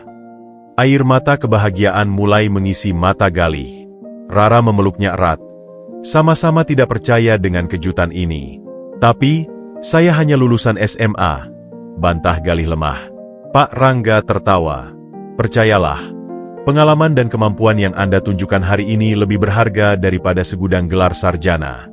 Tech Giant butuh orang-orang seperti kalian, tidak hanya pintar, tapi juga berintegritas. Saat mereka keluar dari gedung Tech Giant, matahari sore menyinari wajah mereka yang berbinar. Galih memandangi cek di tangannya, nilainya persis seperti yang diimpikannya. Kita berhasil, Rara, bisiknya, suaranya serak karena haru. Kita benar-benar berhasil. Rara memegang bahunya. Ini semua karena kau tidak pernah menyerah, Galih. Kau pantas mendapatkan ini. Malam itu, untuk pertama kalinya dalam hidupnya, Galih menelepon ibunya dengan kabar gembira. Ibu tidak perlu khawatir lagi. Galih berhasil. Ibu akan segera Galih bawa ke dokter spesialis. Dari seberang telepon, dia bisa mendengar tangis bahagia ibunya. Dan untuk pertama kalinya sejak ayahnya meninggal, Galih merasa bahwa hidupnya akhirnya berubah menjadi lebih baik. Kebenaran memang membutuhkan perjuangan. Tapi pada akhirnya, kejujuran dan kerja keras akan membuahkan hasil. Dan bagi Galih, hasilnya tidak hanya berupa uang, tapi juga pengakuan dan masa depan yang cerah. Pagi setelah pertemuan dramatis di Tech Giant, Galih terbangun dengan perasaan yang sulit dijelaskan. Di satu sisi, ada kelegaan karena kebenaran akhirnya terungkap. Di sisi lain, kegelisahan baru menyelimutinya. Cek 1 miliar rupiah masih tergeletak di atas meja, seolah menantinya untuk diuangkan, sementara tawaran pekerjaan dari Pak Rangga masih terngiang-ngiang di telinganya. Apakah aku benar-benar layak? Gumamnya sambil menatap bayangannya sendiri di cermin kamar mandi yang retak. Teleponnya berdering. Dari layar terpampang nomor yang tidak dikenali. Halo, selamat pagi. Bisa bicara dengan Bapak Galih? Iya, ini saya. Dengan siapa saya berbicara? Ini Bapak Anton dari Divisi Sumber Daya Manusia Tech Giant. Saya ditugaskan oleh Bapak Rangga untuk mengatur jadwal assessment test dan wawancara untuk posisi Kepala Tim Riset dan Pengembangan. Galih nyaris menjatuhkan teleponnya. Assessment test? Tapi Bapak Rangga bilang. Kebijakan perusahaan, Bapak Galih. Semua kandidat untuk posisi managerial harus melalui serangkaian tes, terlepas dari rekomendasi siapapun. Jelas Bapak Anton dengan sopan namun tegas. Kami mengirimkan detail tes ke email Bapak. Tes akan dilaksanakan besok pagi pukul 8. Setelah menutup telepon, Galih segera membuka email. Matanya membelalak membaca silabus tes, algoritma dan struktur data tingkat lanjut, machine learning, manajemen proyek teknologi, hingga tes kepemimpinan. Rara, aku dalam masalah besar, ucapnya panik saat menelepon sahabatnya. 1 jam kemudian, mereka sudah duduk di perpustakaan kampus dengan tumpukan buku setinggi lutut. Rara dengan sabar menjelaskan konsep-konsep yang selama ini hanya dipelajari Galih secara otodidak melalui internet. Kau paham konsep time complexity? Big annotation? Tanya Rara. Galih menggeleng, wajahnya pucat. Aku hanya tahu cara membuatnya bekerja, tidak pernah mempelajari teori di baliknya. Ini adalah kenyataan pahit yang harus dihadapi Galih. Selama ini, dia belajar programming secara praktis, menyelesaikan masalah dengan cara yang menurutnya logis, tanpa pernah mempelajari dasar teori yang kuat. Sore harinya, Pak Rangga sendiri yang menelepon. Galih, saya dengar kamu gugup dengan tes besok. Jujur, Pak, saya tidak yakin bisa melewatinya. Materinya sangat akademis. Pak Rangga tertawa di seberang telepon. Dengarkan, Galih. Tes ini bukan untuk menguji seberapa banyak teori yang kau hafal. Kami mencari problem solver, bukan walking encyclopedia. Tapi, percayalah pada kemampuanmu. Yang kami butuhkan adalah orang yang memahami masalah nyata, bukan hanya teori. Bukankah algoritma logis Smart MU tercipta justru karena kau memahami masalah di lapangan? Telepon itu mengembalikan sedikit kepercayaan diri Galih, tapi ketakutan tetap menyelimutinya. Malam itu, dia belajar sampai larut, dengan Rara yang setia mendampingi. Keesokan paginya, Galih berdiri di depan gedung Tech Giant dengan kemeja barunya yang masih kaku. Tangannya berkeringat dingin. Semangat, Galih. Rara memeluknya erat. Kau sudah sampai sejauh ini. Mereka yang butuh kau, bukan sebaliknya. Ruangan tes ternyata tidak seperti yang dibayangkan Galih. Alih-alih ruangan ujian dengan meja berjajar, dia dibawa ke sebuah ruang simulasi yang canggih. Selamat pagi, Galih. Sambut Pak Rangga yang sudah menunggu di dalam. Tes hari ini sederhana. Kami punya 3 masalah logistik nyata yang sedang dihadapi perusahaan. Selesaikan salah satu. Di layar besar, terpampang 3 skenario. 1. Krisis distribusi akibat banjir besar di pusat kota. 2. Optimasi rute untuk pengiriman organ transplant yang time sensitive. 3. Sistem prediksi kelangkaan barang selama musim liburan. Waktunya 4 jam. Gunakan resources yang disediakan, kata Pak Rangga sebelum meninggalkan ruangan. Galih memilih skenario kedua, pengiriman organ transplant. Masalah ini dekat dengan hatinya, mengingat pengalaman pribadinya dengan ibu yang sakit. Dia mulai bekerja, jemarinya menari di atas keyboard. Berbeda dengan ketakutannya akan teori, saat menghadapi masalah nyata, Galih seperti ikan di air. Dia membuat model prediksi traffic, memperhitungkan variabel cuaca, bahkan membuat sistem backup route yang terintegrasi dengan rumah sakit sepanjang rute. 3 jam kemudian, dia sudah menyelesaikan prototipe yang berfungsi. Saat presentasi, dia menjelaskan dengan penuh semangat, menunjukkan bagaimana sistemnya tidak hanya mengoptimalkan rute, tapi juga memiliki file save mekanis untuk situasi darurat. Para asesor, termasuk Pak Rangga dan beberapa kepala divisi, terkesima. 1 pertanyaan terakhir, Galih, ujar seorang wanita paruh baya dari divisi logistik. Apa yang membuatmu memilih pendekatan heuristik daripada model matematis murni untuk problem ini? Galih tersenyum. Karena di dunia nyata, Bu, tidak semua variabel bisa dimasukkan ke dalam rumus. Terkadang, kita butuh intuisi dan pembelajaran dari pengalaman, seperti sopir delivery berpengalaman yang tahu jalur alternatif yang tidak ada di peta. Jawaban itu disambut anggukan persetujuan. Setelah tes, sambil menunggu hasil, Galih dan Rara duduk di kantin Tech Giant. Bagaimana perasaanmu? Tanya Rara. Tenang, strangely enough, jawab Galih. Aku sudah memberikan yang terbaik. Seandainya pun tidak diterima, setidaknya aku sudah mencoba. Tak lama kemudian, Pak Rangga datang menghampiri meja mereka. Wajahnya tidak bisa dibaca. Galih, ucapnya serius. Hasil asesmen MU. Galih menahan napas. Sangat memuaskan. Selamat datang di Tech Giant sebagai kepala tim riset dan pengembangan yang baru. Rara berteriak kegirangan, memeluk Galih yang masih terduduk tak percaya. Tapi ada satu hal, tambah Pak Rangga, kini tersenyum. Kau harus bersedia mengikuti pelatihan teori selama 6 bulan pertama. Kami ingin kau tidak hanya jadi praktisi hebat, tapi juga punya dasar teori yang kuat. Dengan senang hati, Pak, jawab Galih antusias.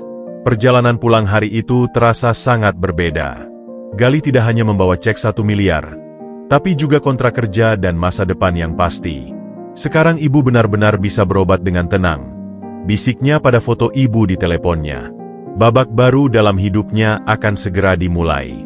Dari kamar kontrakan 3x3 meter ke gedung pencakar langit, dari kurir menjadi kepala tim. Tapi Galih tahu, ini bukan akhir perjalanan, ini baru awal. Minggu pertama Galih di Tech Giant terasa seperti mimpi yang tidak nyata. Dari kamar kontrakan 3x3 meter yang lembab, kini dia memiliki ruang kerja pribadi dengan jendela kaca dari lantai ke langit-langit yang menghadap langsung ke pusat kota. Meja kerjanya yang minimalis terbuat dari kayu oak, dilengkapi dengan 3 monitor ultrawide dan komputer workstation tercanggih yang pernah dia lihat. Hari pertama, ya. Rara sudah menunggu di depan ruang kerjanya, mengenakan blazer baru yang membuatnya terlihat lebih dewasa. Masih tidak percaya? Galih menggeleng, matanya masih memandang takjub ke sekeliling. Ini seperti set film, Rara. Aku setengah mengharapkan seseorang akan datang dan bilang ini hanya kesalahan. Bukan kesalahan. Suara Pak Rangga terdengar dari belakang mereka. Selamat datang secara resmi, Galih. Pak Rangga mengajak mereka berkeliling kantor. Setiap departemen mereka lewati, para karyawan melirik penasaran. Bisik-bisik terdengar di sepanjang koridor. Itu dia orangnya. Yang menang sayembara? Tampaknya masih sangat muda. Dengar-dengar dia hanya lulusan SMA, benar. Galih mencoba mengabaikan pandangan dan bisikan itu, tapi rasanya seperti ratusan semut merayap di kulitnya. Jangan pedulikan mereka, bisik Rara. Mereka hanya penasaran. Pertemuan pertama dengan tim yang akan dipimpinnya berlangsung di ruang konferensi kecil. 8 orang, semua lulusan universitas ternama dengan pengalaman bertahun-tahun, duduk melingkar, menatap Galih dengan ekspresi campuran antara rasa ingin tahu dan skeptisisme. Perkenalkan, Galih, kepala tim riset dan pengembangan kita yang baru, kata Pak Rangga memperkenalkan. Seorang pria dengan kacamata tebal, Bernard, senior engineer, langsung mengajukan pertanyaan menohok. Bisa ceritakan background dan pengalaman Anda sebelumnya? Sepertinya tidak ada di CV yang kami terima. Ruangan menjadi sunyi. Galih menarik napas dalam. Saya tidak punya gelar sarjana. Sebelumnya, saya bekerja sebagai kurir pengiriman paket. Suara tawa teredam terdengar dari sudut ruangan. Bernard menyeringai. Kurir? Maaf, tapi apa Anda yakin bisa memimpin tim yang terdiri dari orang-orang berpengalaman? Rara ingin menyela, tapi Galih mengangkat tangan. Pertanyaan yang fair, Pak Bernard. Izinkan saya menjelaskan. Dia berdiri dan mendekati Witeboard. Selama menjadi kurir, saya menghabiskan rata-rata 8 jam sehari di jalan. Saya mempelajari pola kemacetan, memahami dinamika lalu lintas, dan mengalami langsung masalah-masalah logistik yang selama ini hanya kalian analisis dari data. Dia mulai menggambar diagram. Algoritma Logismart yang memenangkan sayembara terinspirasi langsung dari pengalaman itu. Bukan hanya teori. Seorang engineer wanita, Sari, mengajukan pertanyaan teknis. Bagaimana Anda mengatasi overfitting dalam model prediktif Anda? Galih tersenyum. Dengan data real-time yang terus diperbarui. Di lapangan, kondisi berubah setiap menit. Model statis tidak akan pernah cukup. Diskusi berlanjut selama 1 jam penuh. Tim mengajukan pertanyaan semakin mendalam, dan Galih menjawab dengan percaya diri, menggabungkan pengalaman praktisnya dengan pengetahuan yang dia pelajari selama ini. Di akhir pertemuan, Bernard menganggung pelan. Saya akui, Anda punya perspektif unik yang tidak kami miliki. Itu bukan pujian, tapi setidaknya itu awal yang baik. Minggu-minggu berikutnya diisi dengan tantangan yang tidak mudah. Galih harus membuktikan diri tidak hanya secara teknis, tapi juga sebagai pemimpin. Dia menghadapi resistensi dari beberapa anggota tim yang masih meragukan kemampuannya. Suatu sore, proyek pertama yang dipimpinnya menghadapi kebuntuan. Sistem optimasi rute yang mereka kembangi terus menghasilkan error yang tidak bisa dijelaskan. Sudah saya coba semua metode standar, keluh Bernard frustrasi. Data kita mungkin tidak cukup. Galih duduk diam sejenak, lalu tiba-tiba teringat sesuatu. Coba kita lihat data hari Jumat minggu lalu. Mengapa hari Jumat khusus? Tanya Sari. Karena hari itu ada festival budaya di daerah selatan. Saya ingat saat mengantar paket, jalanan macet total padahal tidak ada dalam prediksi biasa. Mereka memeriksa data dan benar, ada pola tidak biasa yang terlewatkan. Galih mengusulkan untuk menambahkan variabel event budaya ke dalam model. Tapi dari mana kita dapat data itu? Tidak ada database resmi, protes Bernard. Dari media sosial dan kalender event, Jawab Rara yang ikut bergabung dalam diskusi. Kita bisa scrape data dari sana. Dengan pendekatan baru ini, masalah berhasil dipecahkan. Sistem sekarang bisa memprediksi kemacetan akibat event yang tidak terduga. Luar biasa, puji Sari. Pendekatan out of the box yang tidak akan terpikir oleh kami. Kemenangan kecil ini mulai mengubah persepsi tim tentang Galih. Mereka mulai menghargai perspektif uniknya yang lahir dari pengalaman langsung di lapangan. Di akhir bulan, presentasi pertama Galih di depan direksi berlangsung sukses. Pak Rangga secara khusus memuji kemampuan leadership-nya. Keputusan saya tidak salah, kata Pak Rangga setelah presentasi. Kau membawa angin segar ke perusahaan ini. Malam itu, Galih menelepon ibunya. Ibu, bulan depan Galih jemput ibu ke Jakarta. Kita akan konsultasi ke dokter spesialis terbaik. Dari seberang telepon, dia bisa mendengar tangis bahagia ibunya. Terima kasih, Nak. Ibu selalu percaya padamu. Saat menutup telepon, Galih berdiri di jendela apartemen barunya, sebuah studio apartemen sederhana yang dia sewa tidak jauh dari kantor. Lampu-lampu kota berkelap-kelip di bawah, menandai kehidupan baru yang penuh harapan. Dia mengambil foto lama bersama ibu. Diambil saat dia lulus SMA, wajah ibu masih sehat dan berseri. Kita berhasil, ibu. Tapi ini baru awal. Kemenangan sejati, pikir Galih, bukan hanya tentang uang 1 miliar atau posisi bergengsi, tapi tentang membuktikan bahwa setiap orang, dari latar belakang manapun, punya hak untuk bermimpi dan berhasil. Dan yang terpenting, tentang kemampuan untuk tetap rendah hati dan belajar terus, meski sudah mencapai kesuksesan. Dia membuka laptopnya, mulai menyusun rencana pelatihan untuk dirinya sendiri. 6 bulan ke depan akan diisi dengan belajar teori yang selama ini dia lewatkan. Karena dia tahu, perjalanan ini belum berakhir. Ini baru babak pertama dari petualangan yang lebih besar. Senin pagi, Galih berdiri di depan bank megah di pusat kota Jakarta. Tangannya sedikit berkeringat memegang cek senilai 1 miliar rupiah yang diberikan Tech Giant. Cek itu terasa begitu berat di tangannya. Bukan hanya secara nominal, tapi juga secara emosional. Ini adalah hasil dari perjuangan berbulan-bulan, air mata, dan kerja keras tanpa henti. Gugup? Tanya Rara yang menemaninya, tersenyum memahami. Sedikit. Aku Galih jujur. Aku belum pernah memegang uang sebanyak ini dalam hidupku. Mereka masuk ke dalam bank yang ber-AC dingin dengan lantai marmer mengilap. Para karyawan bank berseragam rapi lalu lalang, sementara nasabah duduk di sofa kulit yang mewah. Galih merasa seperti ikan di air asin, salah tempat dan tidak nyaman. Bisa saya bantu? Seorang customer service dengan makeup sempurna menyambut mereka dengan senyum profesional.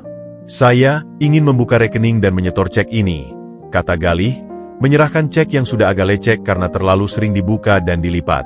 Wajah customer service berubah saat membaca nominal di cek. 1 miliar? Tunggu sebentar, saya akan panggil manajer kami. Tak lama kemudian, seorang pria paruh baya dengan jas elegan muncul. Selamat pagi, saya Pak Hendra, branch manager. Mari kita ke ruang VIP. Di ruang VIP yang dilengkapi dengan sofa mewah dan minuman gratis, Galih menjelaskan asal-usul uang tersebut. Pak Hendra mendengarkan dengan saksama sambil sesekali mengangguk. Tech Giant? Oh, Anda yang memenangkan sayembara algoritma itu? Tanya Pak Hendra penuh minat. Saya baca di berita. Selamat. Proses berjalan lancar. Dalam waktu kurang dari 1 jam, Galih sudah memiliki rekening premium dengan kartu debit emas. Saat meninggalkan bank, dia masih merasa seperti dalam mimpi. Langit pertama kita apa, ya? Tanya Rara bersemangat saat mereka berjalan di trotoar. Pertama, aku harus kirim uang untuk pengobatan ibuku, jawab Galih tegas. Lalu, bayar hutang-hutangku. Mereka menuju ke kantor pos terdekat. Di sana, Galih mengisi formulir wesel sebesar 50 juta rupiah untuk ibunya. Tangannya gemetar saat menulis nominal tersebut. Bu, ini Galih. Saya sudah kirim uang untuk pengobatan ibu, ujarnya saat menelepon ibunya dari kantor pos. 50 juta. Ibu harus segera periksa ke dokter spesialis dan beli semua obat yang diperlukan. Dari seberang telepon, terdengar suara ibu yang terisak-isak. Terima kasih, Nak, Ibu. Ibu tidak tahu harus berkata apa. Ini terlalu banyak. Bukan terlalu banyak, Bu. Ini yang Ibu butuhkan. Nanti minggu depan Galih jemput Ibu ke Jakarta. Setelah menutup telepon, air mata Galih akhirnya tumpah. Rara memeluknya erat di tengah keramaian jalan ibu kota. Kau berhasil, Galih. Kau berhasil untuk ibumu. Tujuan berikutnya adalah kos-kosan lama. Pak Budi sedang duduk di teras, terkejut melihat Galih datang dengan mobil taksi, bukan motor bututnya seperti biasa. Pak Budi, saya datang bayar semua tunggakan, kata Galih sambil mengeluarkan amplop berisi uang tunai. Ini untuk 3 bulan kontrakan yang tertunggak, plus biaya listrik dan air. Pak Budi membuka amplop itu, matanya membelalak. Ini terlalu banyak, Galih. Itu termasuk bonus untuk kebaikan Pak Budi yang mau menunggakku selama ini, jawab Galih tersenyum. Sore harinya, Galih mengunjungi perusahaan kurir tempatnya dulu bekerja. Pak Roni sedang sibuk mengatur jadwal pengiriman ketika Galih masuk. Galih, katamu mau izin sehari, kok hilang berminggu-minggu? Tegur Pak Roni setengah bercanda. Saya minta maaf, Pak. Tapi saya bawa sesuatu untuk Pak Roni. Galih menyerahkan sebuah amplop. Ini sebagai terima kasih atas segala bantuan Bapak. Pak Roni membuka amplop itu, lalu terkesiap. 5 juta? Ini terlalu besar, Galih. Tidak sebanding dengan kebaikan Bapak selama ini, ucap Galih hangat. Dan saya juga mau beri sedikit untuk teman-teman kurir lainnya. Dia membagikan amplop-amplop kecil berisi uang kepada rekan-rekan kurir yang dulu sering membantunya. Mereka semua terkejut dan bahagia. Mau pensiun jadi kurir, Gil? Tanya salah satu temannya. Bukan pensiun, tapi pindah haluan, jawab Galih sambil tersenyum. Malam itu, untuk pertama kalinya dalam hidupnya, Galih menginap di hotel bintang 4. Dia memilih kamar yang sederhana, tapi tetap saja kemewahannya membuatnya takjub. Saat berbaring di kasur empuk, dia memandang langit-langit kamar, merenungkan perjalanannya. Teleponnya berdering. Dari layar terpampang foto ibunya. Galih, uangnya sudah sampai. Ibu sudah periksa ke dokter spesialis tadi sore. Katanya ibu bisa sembuh total dengan pengobatan yang tepat. Suara ibu terdengar begitu bersemangat, berbeda dengan suara lemah yang biasa dia dengar. Galih menutup mata, merasakan kelegaan yang begitu dalam. Alhamdulillah, Bu. Ibu harus patuh minum obat. Ya. Tentu, Nak. Ibu mau sehat supaya bisa lihat kesuksesanmu. Setelah menutup telepon, Galih berdiri di balkon kamar hotel, memandang kota Jakarta yang gemerlap. Dari kamar kontrakan 3x3 meter yang bocor saat hujan, kini dia bisa berdiri di sini, dengan masa depan cerah di depan mata. Tapi dia sadar, uang 1 miliar bukanlah akhir segalanya. Ini adalah awal yang baru, awal di mana dia bisa fokus pada pengembangan diri tanpa dibebani masalah finansial. Awal di mana dia bisa memberikan yang terbaik untuk ibunya. Awal di mana dia bisa membuktikan bahwa orang dari latar belakang sederhana pun bisa mencapai kesuksesan. Dia mengambil notebooknya dan mulai menulis rencana keuangan. Sebagian untuk biaya pengobatan ibu, sebagian untuk investasi pendidikan, sebagian untuk ditabung, dan sebagian kecil untuk kebutuhan pribadi. Besok, bisiknya pada dirinya sendiri, aku akan mulai babak baru dengan lebih bijaksana. Kemenangan finansial ini bukan tentang menjadi kaya, tapi tentang mendapatkan kebebasan. Kebebasan dari kekhawatiran, kebebasan untuk memilih, dan kebebasan untuk membantu orang lain. Dan bagi Galih, itulah hadiah terbesar dari semua perjuangannya. 2 bulan telah berlalu sejak Galih bergabung dengan Tech Giant. Suatu Senin pagi, saat Galih sedang asyik mempresentasikan perkembangan terbaru algoritma Logismart 2.0 di ruang rapat direksi, sebuah kejadian tak terduga terjadi. Dan dengan modifikasi pada neural network layer ini, kami berhasil meningkatkan akurasi prediksi menjadi 99,2%. Jelas Galih dengan penuh percaya diri, pointer laser di tangannya menari-nari di layar presentasi. Tiba-tiba, pintu ruang rapat terbuka. Seorang wanita parubaya dengan penampilan sangat elegan masuk, diikuti oleh asisten pribadi yang membawa dokumen-dokumen penting. Semua orang di ruangan, kecuali Pak Rangga, langsung berdiri. Bu Direktur, kami tidak tahu Anda akan datang, ujar salah satu direktur dengan suara agak gugup. Wanita itu, Ibu Sofia, komisaris utama Tech Giant, tersenyum ramah. Terus saja, jangan karena saya kalian jadi berhenti. Saya hanya ingin melihat langsung presentasi dari bintang baru kita. Galih, yang tidak menyangka akan bertemu dengan pimpinan tertinggi perusahaan, tiba-tiba merasa gugup. Tangannya berkeringat. Suaranya sedikit gemetar saat melanjutkan presentasi. Setelah presentasi selesai, Ibu Sofia bertepuk tangan. Luar biasa. Bisa saya berbicara empat mata dengan Anda, Galih. Di ruang kerja pribadi Ibu Sofia yang mewah di lantai paling atas, Galih duduk dengan nervous. Ruangan ini memiliki pemandangan 360 derajat kota Jakarta, dengan furnitur minimalis yang terlihat sangat mahal. Ibu Rangga sudah cerita banyak tentang Anda, mulai Ibu Sofia sambil menawarkan kopi. Tapi saya ingin mendengar langsung dari Anda. Ceritakan tentang perjalanan Anda sampai bisa berada di sini. Galih menceritakan kisahnya dengan jujur, tentang jadi kurir, kamar kontrakan 3x3 meter, ibu yang sakit, sampai perjuangan mengikuti sayembara dan menghadapi pengkhianatan Reno. Ibu Sofia mendengarkan dengan saksama, tanpa sekalipun memotong cerita Galih. Setelah Galih selesai, dia menghela napas dalam. Anda tahu, Galih, dalam 30 tahun karir saya di dunia teknologi, saya jarang bertemu dengan seseorang dengan grit dan resiliensi seperti Anda, ujar Ibu Sofia. Bakat programming itu bisa dicari, tapi karakter seperti Anda, itu langka. Dia berdiri dan berjalan ke jendela. Tech Giant punya anak perusahaan baru, Tech Giant Logistics. Kami sedang mencari CEO yang tepat untuk memimpinnya. Galih masih belum menangkap arah pembicaraan ini. Setelah mempertimbangkan matang-matang, dan melihat hasil kerja Anda selama 2 bulan terakhir, saya ingin menawarkan posisi itu kepada Anda. Galih tersedak kopinya. CEO? Bu Sofia, saya baru 24 tahun. Pengalaman manajemen saya hampir tidak ada. Saya bahkan belum selesai program pelatihan manajemen yang sedang saya jalani. Ibu Sofia tertawa. Usia hanyalah angka. Dan pengalaman manajemen bisa dipelajari. Yang tidak bisa diajarkan adalah pemahaman mendalam tentang masalah nyata di lapangan, dan itu Anda punya. Tapi Bu, saya... Tech Giant Logistics membutuhkan terobosan, sambung Ibu Sofia. Perusahaan logistik tradisional kita sedang tergerus oleh startup-startup baru. Kami butuh seseorang yang memahami akar permasalahan, bukan sekadar teori bisnis. Dia menyerahkan sebuah dokumen tebal. Ini bisnis plan-nya. Baca dulu. Besok kita diskusikan lagi.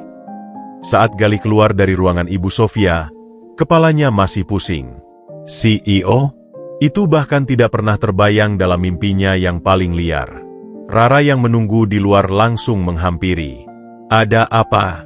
Kamu kelihatan pucat sekali.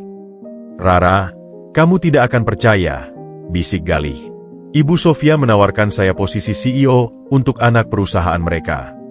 Rara terdiam sejenak, lalu tertawa. Serius? CEO? Di usia 24? Itu gila. Mereka butuh terobosan, katanya. Ucap Galih masih tidak percaya. Malam itu, Galih dan Rara duduk di apartemen Galih, mempelajari bisnis plan Tech Giant Logistics. Angka-angka dan target yang tercantum membuat kepala mereka pusing. Lihat target revenue ini, tunjuk Rara. Mereka ingin meningkatkan pendapatan 300% dalam setahun. Itu gila. Dan mereka mau aku yang memimpin. Galih menggeleng. Ini terlalu berisiko untuk mereka. Tapi semakin mereka pelajari, semakin Galih melihat peluang. Banyak masalah yang dihadapi Tech Giant Logistics persis dengan yang pernah dia alami sebagai kurir, inefisiensi rute, sistem tracking yang ketinggalan zaman, manajemen armada yang tidak optimal. Sebenarnya, Galih mulai bersemangat. Dengan algoritma yang kita kembangkan, ditambah beberapa modifikasi, kita bisa menyelesaikan banyak masalah mereka. Rara memandangnya dengan bangga. Kau lihat, itulah mengapa Ibu Sofia memilihmu.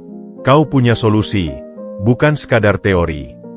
Keesokan harinya, Galih bertemu lagi dengan Ibu Sofia, kali ini bersama Pak Rangga. Jadi, tanya Ibu Sofia, apa keputusanmu? Galih menarik napas dalam. Saya menerima tawaran ibu, tapi dengan beberapa syarat. Pak Rangga mengangkat alis. Syarat. Pertama, saya mau tetap menjalani mentorship under Pak Rangga selama 6 bulan pertama. Kedua, saya ingin membentuk tim saya sendiri, termasuk merekrut Rara sebagai CTO. Ketiga, Galih sedikit ragu. Saya ingin gaji saya dikaitkan dengan performance. Jika gagal mencapai target, saya rela dipotong gaji. Ibu Sofia dan Pak Rangga saling memandang, lalu tersenyum. Berani sekali, komentar Pak Rangga. Tapi saya suka itu. Semua syarat Anda saya terima, kata Ibu Sofia. Selamat, CEO Galih. Besok kita umumkan ke seluruh perusahaan. Saat keluar dari ruangan, Galih masih tidak percaya dengan apa yang baru saja terjadi. Dalam tempo kurang dari setahun, dia berubah dari kurir miskin menjadi CEO sebuah perusahaan. Bagaimana perasaanmu sekarang? Tanya Pak Rangga sambil menepuk bahunya. Seperti mimpi, Pak. Tapi mimpi yang siap saya perjuangkan untuk diwujudkan. Petualangan baru akan segera dimulai. Lebih menantang, lebih berisiko, tapi juga lebih berarti. Karena sekarang, bukan hanya masa depannya yang dipertaruhkan, tapi juga nasib seluruh karyawan Tech Giant Logistics. Dan Galih siap menghadapinya. Senin pagi, Galih berdiri di lobi gedung baru Tech Giant Logistics dengan perasaan campur aduk. Gedung 5 lantai di kawasan industri ini sekarang menjadi tanggung jawabnya. Di tangannya, ada kunci akses kartu CEO yang terasa begitu berat. Masih tidak percaya? Tanya Rara yang datang menghampiri, kini dengan penampilan eksekutif yang lebih matang. CEO di usia 24, Galih menggeleng. Kadang aku merasa seperti sedang memakai baju yang terlalu besar untukku. Tapi baju itu yang memilihmu, bukan? Rara tersenyum menenangkan. Ayo, tim sudah menunggu di ruang rapat. Pertemuan pertama dengan seluruh manajemen Tech Giant Logistics berlangsung tegang. Ruang rapat di lantai dasar dipenuhi wajah-wajah skeptis. Para manajer senior, beberapa di antaranya sudah bekerja puluhan tahun di perusahaan, memandang Galih dengan curiga. Perkenalkan, Galih, CEO baru kita, kata Pak Rangga yang hadir untuk memperkenalkannya. Suara bisikan-bisikan langsung memenuhi ruangan. Seorang pria berusia 50-an dengan kemeja lengan panjang berdiri. Maaf, Pak Rangga, bisa kami tahu latar belakang dan pengalaman Bapak Galih sebelumnya? Galih mengambil napas dalam. Sebelumnya saya bekerja sebagai kurir pengiriman paket, lalu sebagai kepala tim riset di Tech Giant Pusat. Tawa kecil terdengar dari sudut ruangan. Pria tadi, Pak Handoko, Head of Operations, tersenyum sinis. Jadi Anda tidak punya pengalaman memimpin perusahaan? Tidak, jawab Galih jujur. Tapi saya punya pengalaman langsung menghadapi masalah-masalah yang selama ini menghambat perusahaan ini. Dia berdiri dan mendekati Wite Board. Selama 3 hari terakhir, saya menganalisis data operasional perusahaan. Ada 3 masalah utama. Pertama, tingkat keterlambatan pengiriman 25%. Kedua, pemborosan BBM 30% dari ideal. Ketiga, turnover driver 40% per tahun. Para manajer terkejut. Data itu seharusnya hanya diketahui kalangan terbatas. Bagaimana Anda? Saya punya akses sebagai CEO, potong Galih. Dan saya punya solusinya. Presentasi selama 2 jam berikutnya mengubah suasana ruangan. Galih tidak hanya menunjukkan masalah, tapi juga menyajikan solusi konkret berdasarkan pengalamannya di lapangan dan kemampuan teknikalnya. Setelah rapat, Pak Handoko mendekati Galih. Saya akui, Anda punya insight yang fresh. Tapi teori di ruang rapat berbeda dengan realita di lapangan. Saya setuju, jawab Galih. Itu sebabnya besok saya akan turun langsung ke gudang dan ikut driver melakukan pengiriman. Keesokan harinya, Galih muncul di gudang pusat pukul 4 pagi, mengenakan seragam driver yang sengaja dia minta. Para driver yang sedang memuat paket terkejut melihat CEO baru mereka yang muda ikut membantu. Bapak CEO, ini bukan tempatnya Bapak, protes seorang supervisor. Sementara lupakan jabatan saya, kata Galih sambil mengambil kotak untuk dimuat ke truk. Hari ini, saya ingin belajar dari kalian yang benar-benar memahami operasional. Sepanjang hari, Galih mengikuti rute pengiriman bersama Budi, seorang driver senior. Dia mencatat setiap kesulitan yang dihadapi, sistem GPS yang sering error, dokumen yang berlebihan, hingga masalah komunikasi dengan pusat. "Mau tahu masalah terbesar kita, Pak?" kata Budi saat mereka beristirahat. "Kita dikelola oleh orang-orang yang tidak pernah merasakan jadi driver." Malam itu, Galih pulang dengan badan pegal tapi pikiran penuh ide. Dia langsung menelepon Rara. "Kita perlu overhaul sistem dari dasar," ujarnya bersemangat. "Mulai dari teknologi sampai budaya perusahaan." Minggu-minggu berikutnya adalah periode transformasi intensif. Galih menerapkan sistem algoritma Logismart yang dimodifikasi, memperbaiki proses operasional berdasarkan masukan langsung dari driver, dan menciptakan program pelatihan untuk semua level karyawan. Tidak semua berjalan mulus. Beberapa manajer senior mengundurkan diri, tidak terima dipimpin oleh seseorang yang mereka anggap tidak berpengalaman. Tapi Galih tidak patah arang. Dia mempromosikan talenta-talenta muda dari dalam perusahaan yang selama ini terabaikan.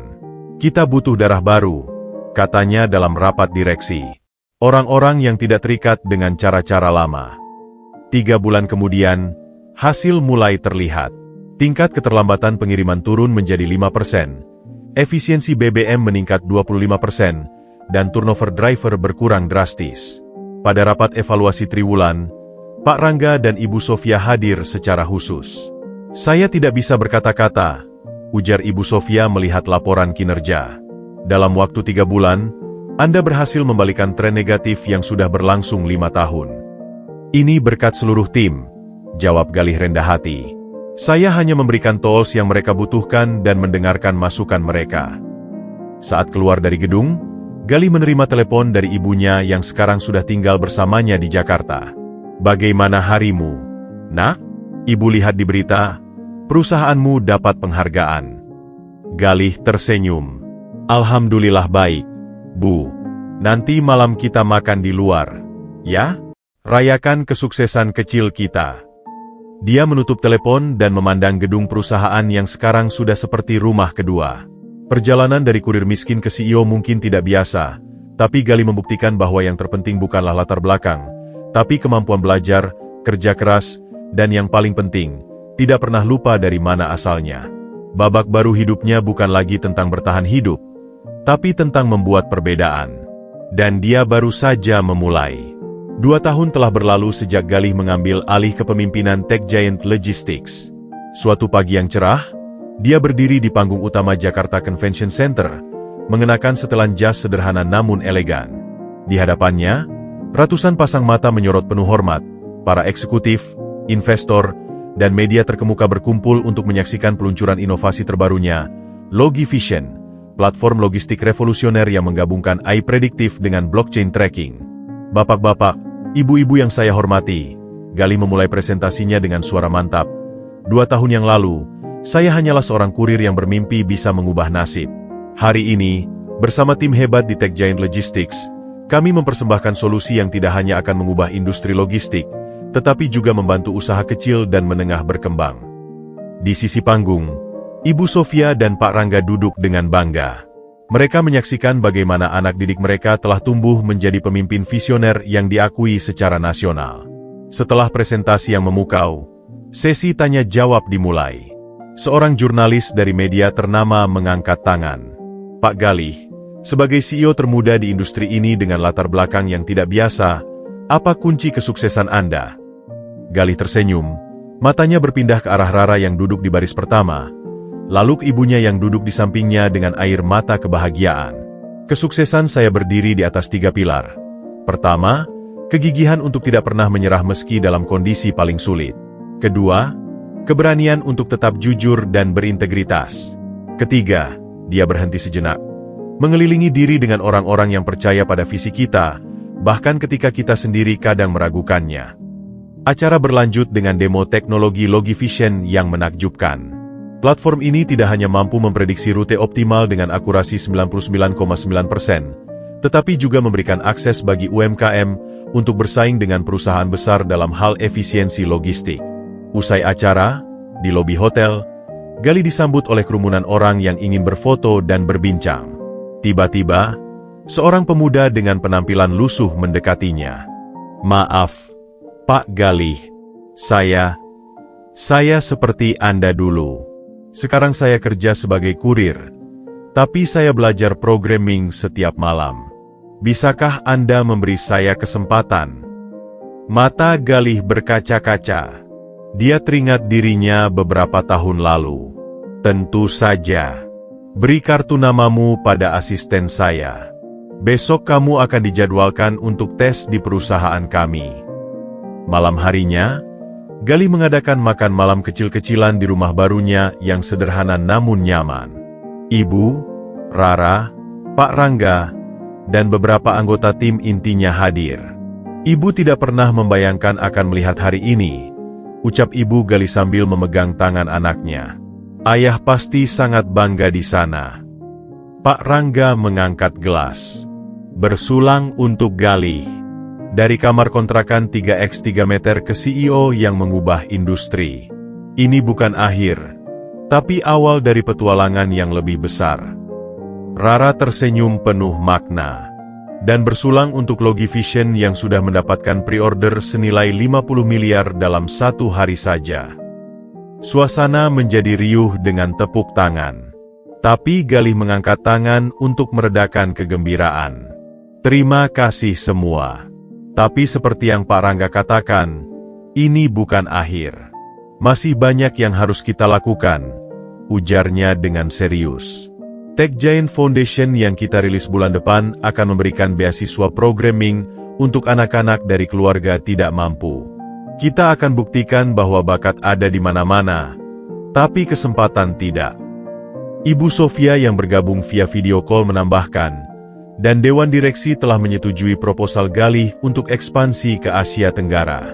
Tech Giant Logistics akan membuka cabang di 5 negara tahun depan. Setelah tamu-tamu pergi, Galih dan Rara berdiri di balkon, memandang lampu-lampu kota Jakarta. "Pernahkah kamu membayangkan akan sampai sejauh ini?" tanya Rara lembut. "Tidak pernah," jawab Galih jujur. "Dulu, mimpi terbesarku hanya bisa membiayai pengobatan ibu dan punya pekerjaan tetap." Dia mengambil napas dalam. "Tapi sekarang, aku sadar bahwa kesuksesan sejati bukan tentang seberapa besar penghasilan kita, tapi seberapa banyak kehidupan yang bisa kita ubah." Rara memegang tangannya. "Kamu sudah mengubah hidupku, dan hidup banyak orang di luar sana." Keesokan paginya, Galih kembali ke rutinitasnya. Tapi ada sesuatu yang berbeda. Dia tidak lagi datang ke kantor sebagai CEO yang harus membuktikan diri, tapi sebagai pemimpin yang telah mendapatkan kepercayaan. Di meja kerjanya, ada surat dari seorang anak SMA di pelosok Jawa. "Pak Galih, terima kasih telah menginspirasi saya. Karena Anda, saya percaya bahwa mimpi bisa menjadi kenyataan." Galih tersenyum, lalu mengambil notesnya. Dia mulai menulis konsep untuk program mentorship baru, From Stretch to Success, yang akan membimbing anak-anak muda dari kurang beruntung untuk meraih potensi terbaik mereka. Perjalanannya dari pemuda miskin menjadi CEO mungkin terlihat seperti akhir yang bahagia dari sebuah film. Tapi bagi Galih, ini hanyalah babak pertama. Masih terlalu banyak ketidakadilan yang harus diperbaiki, terlalu banyak potensi yang belum tergali, dan terlalu banyak mimpi yang menunggu untuk diwujudkan. Dia memandang foto dirinya yang dulu, seorang kurir dengan helm biru usang, berdiri di depan kamar kontrakannya yang sempit. "Terima kasih sudah tidak pernah menyerah," bisiknya pada foto itu. Lalu dia kembali bekerja, karena tahu bahwa setiap kesuksesan bukanlah tujuan, melainkan titik awal untuk mencapai sesuatu yang lebih besar lagi. Dan petualangan sesungguhnya baru saja dimulai.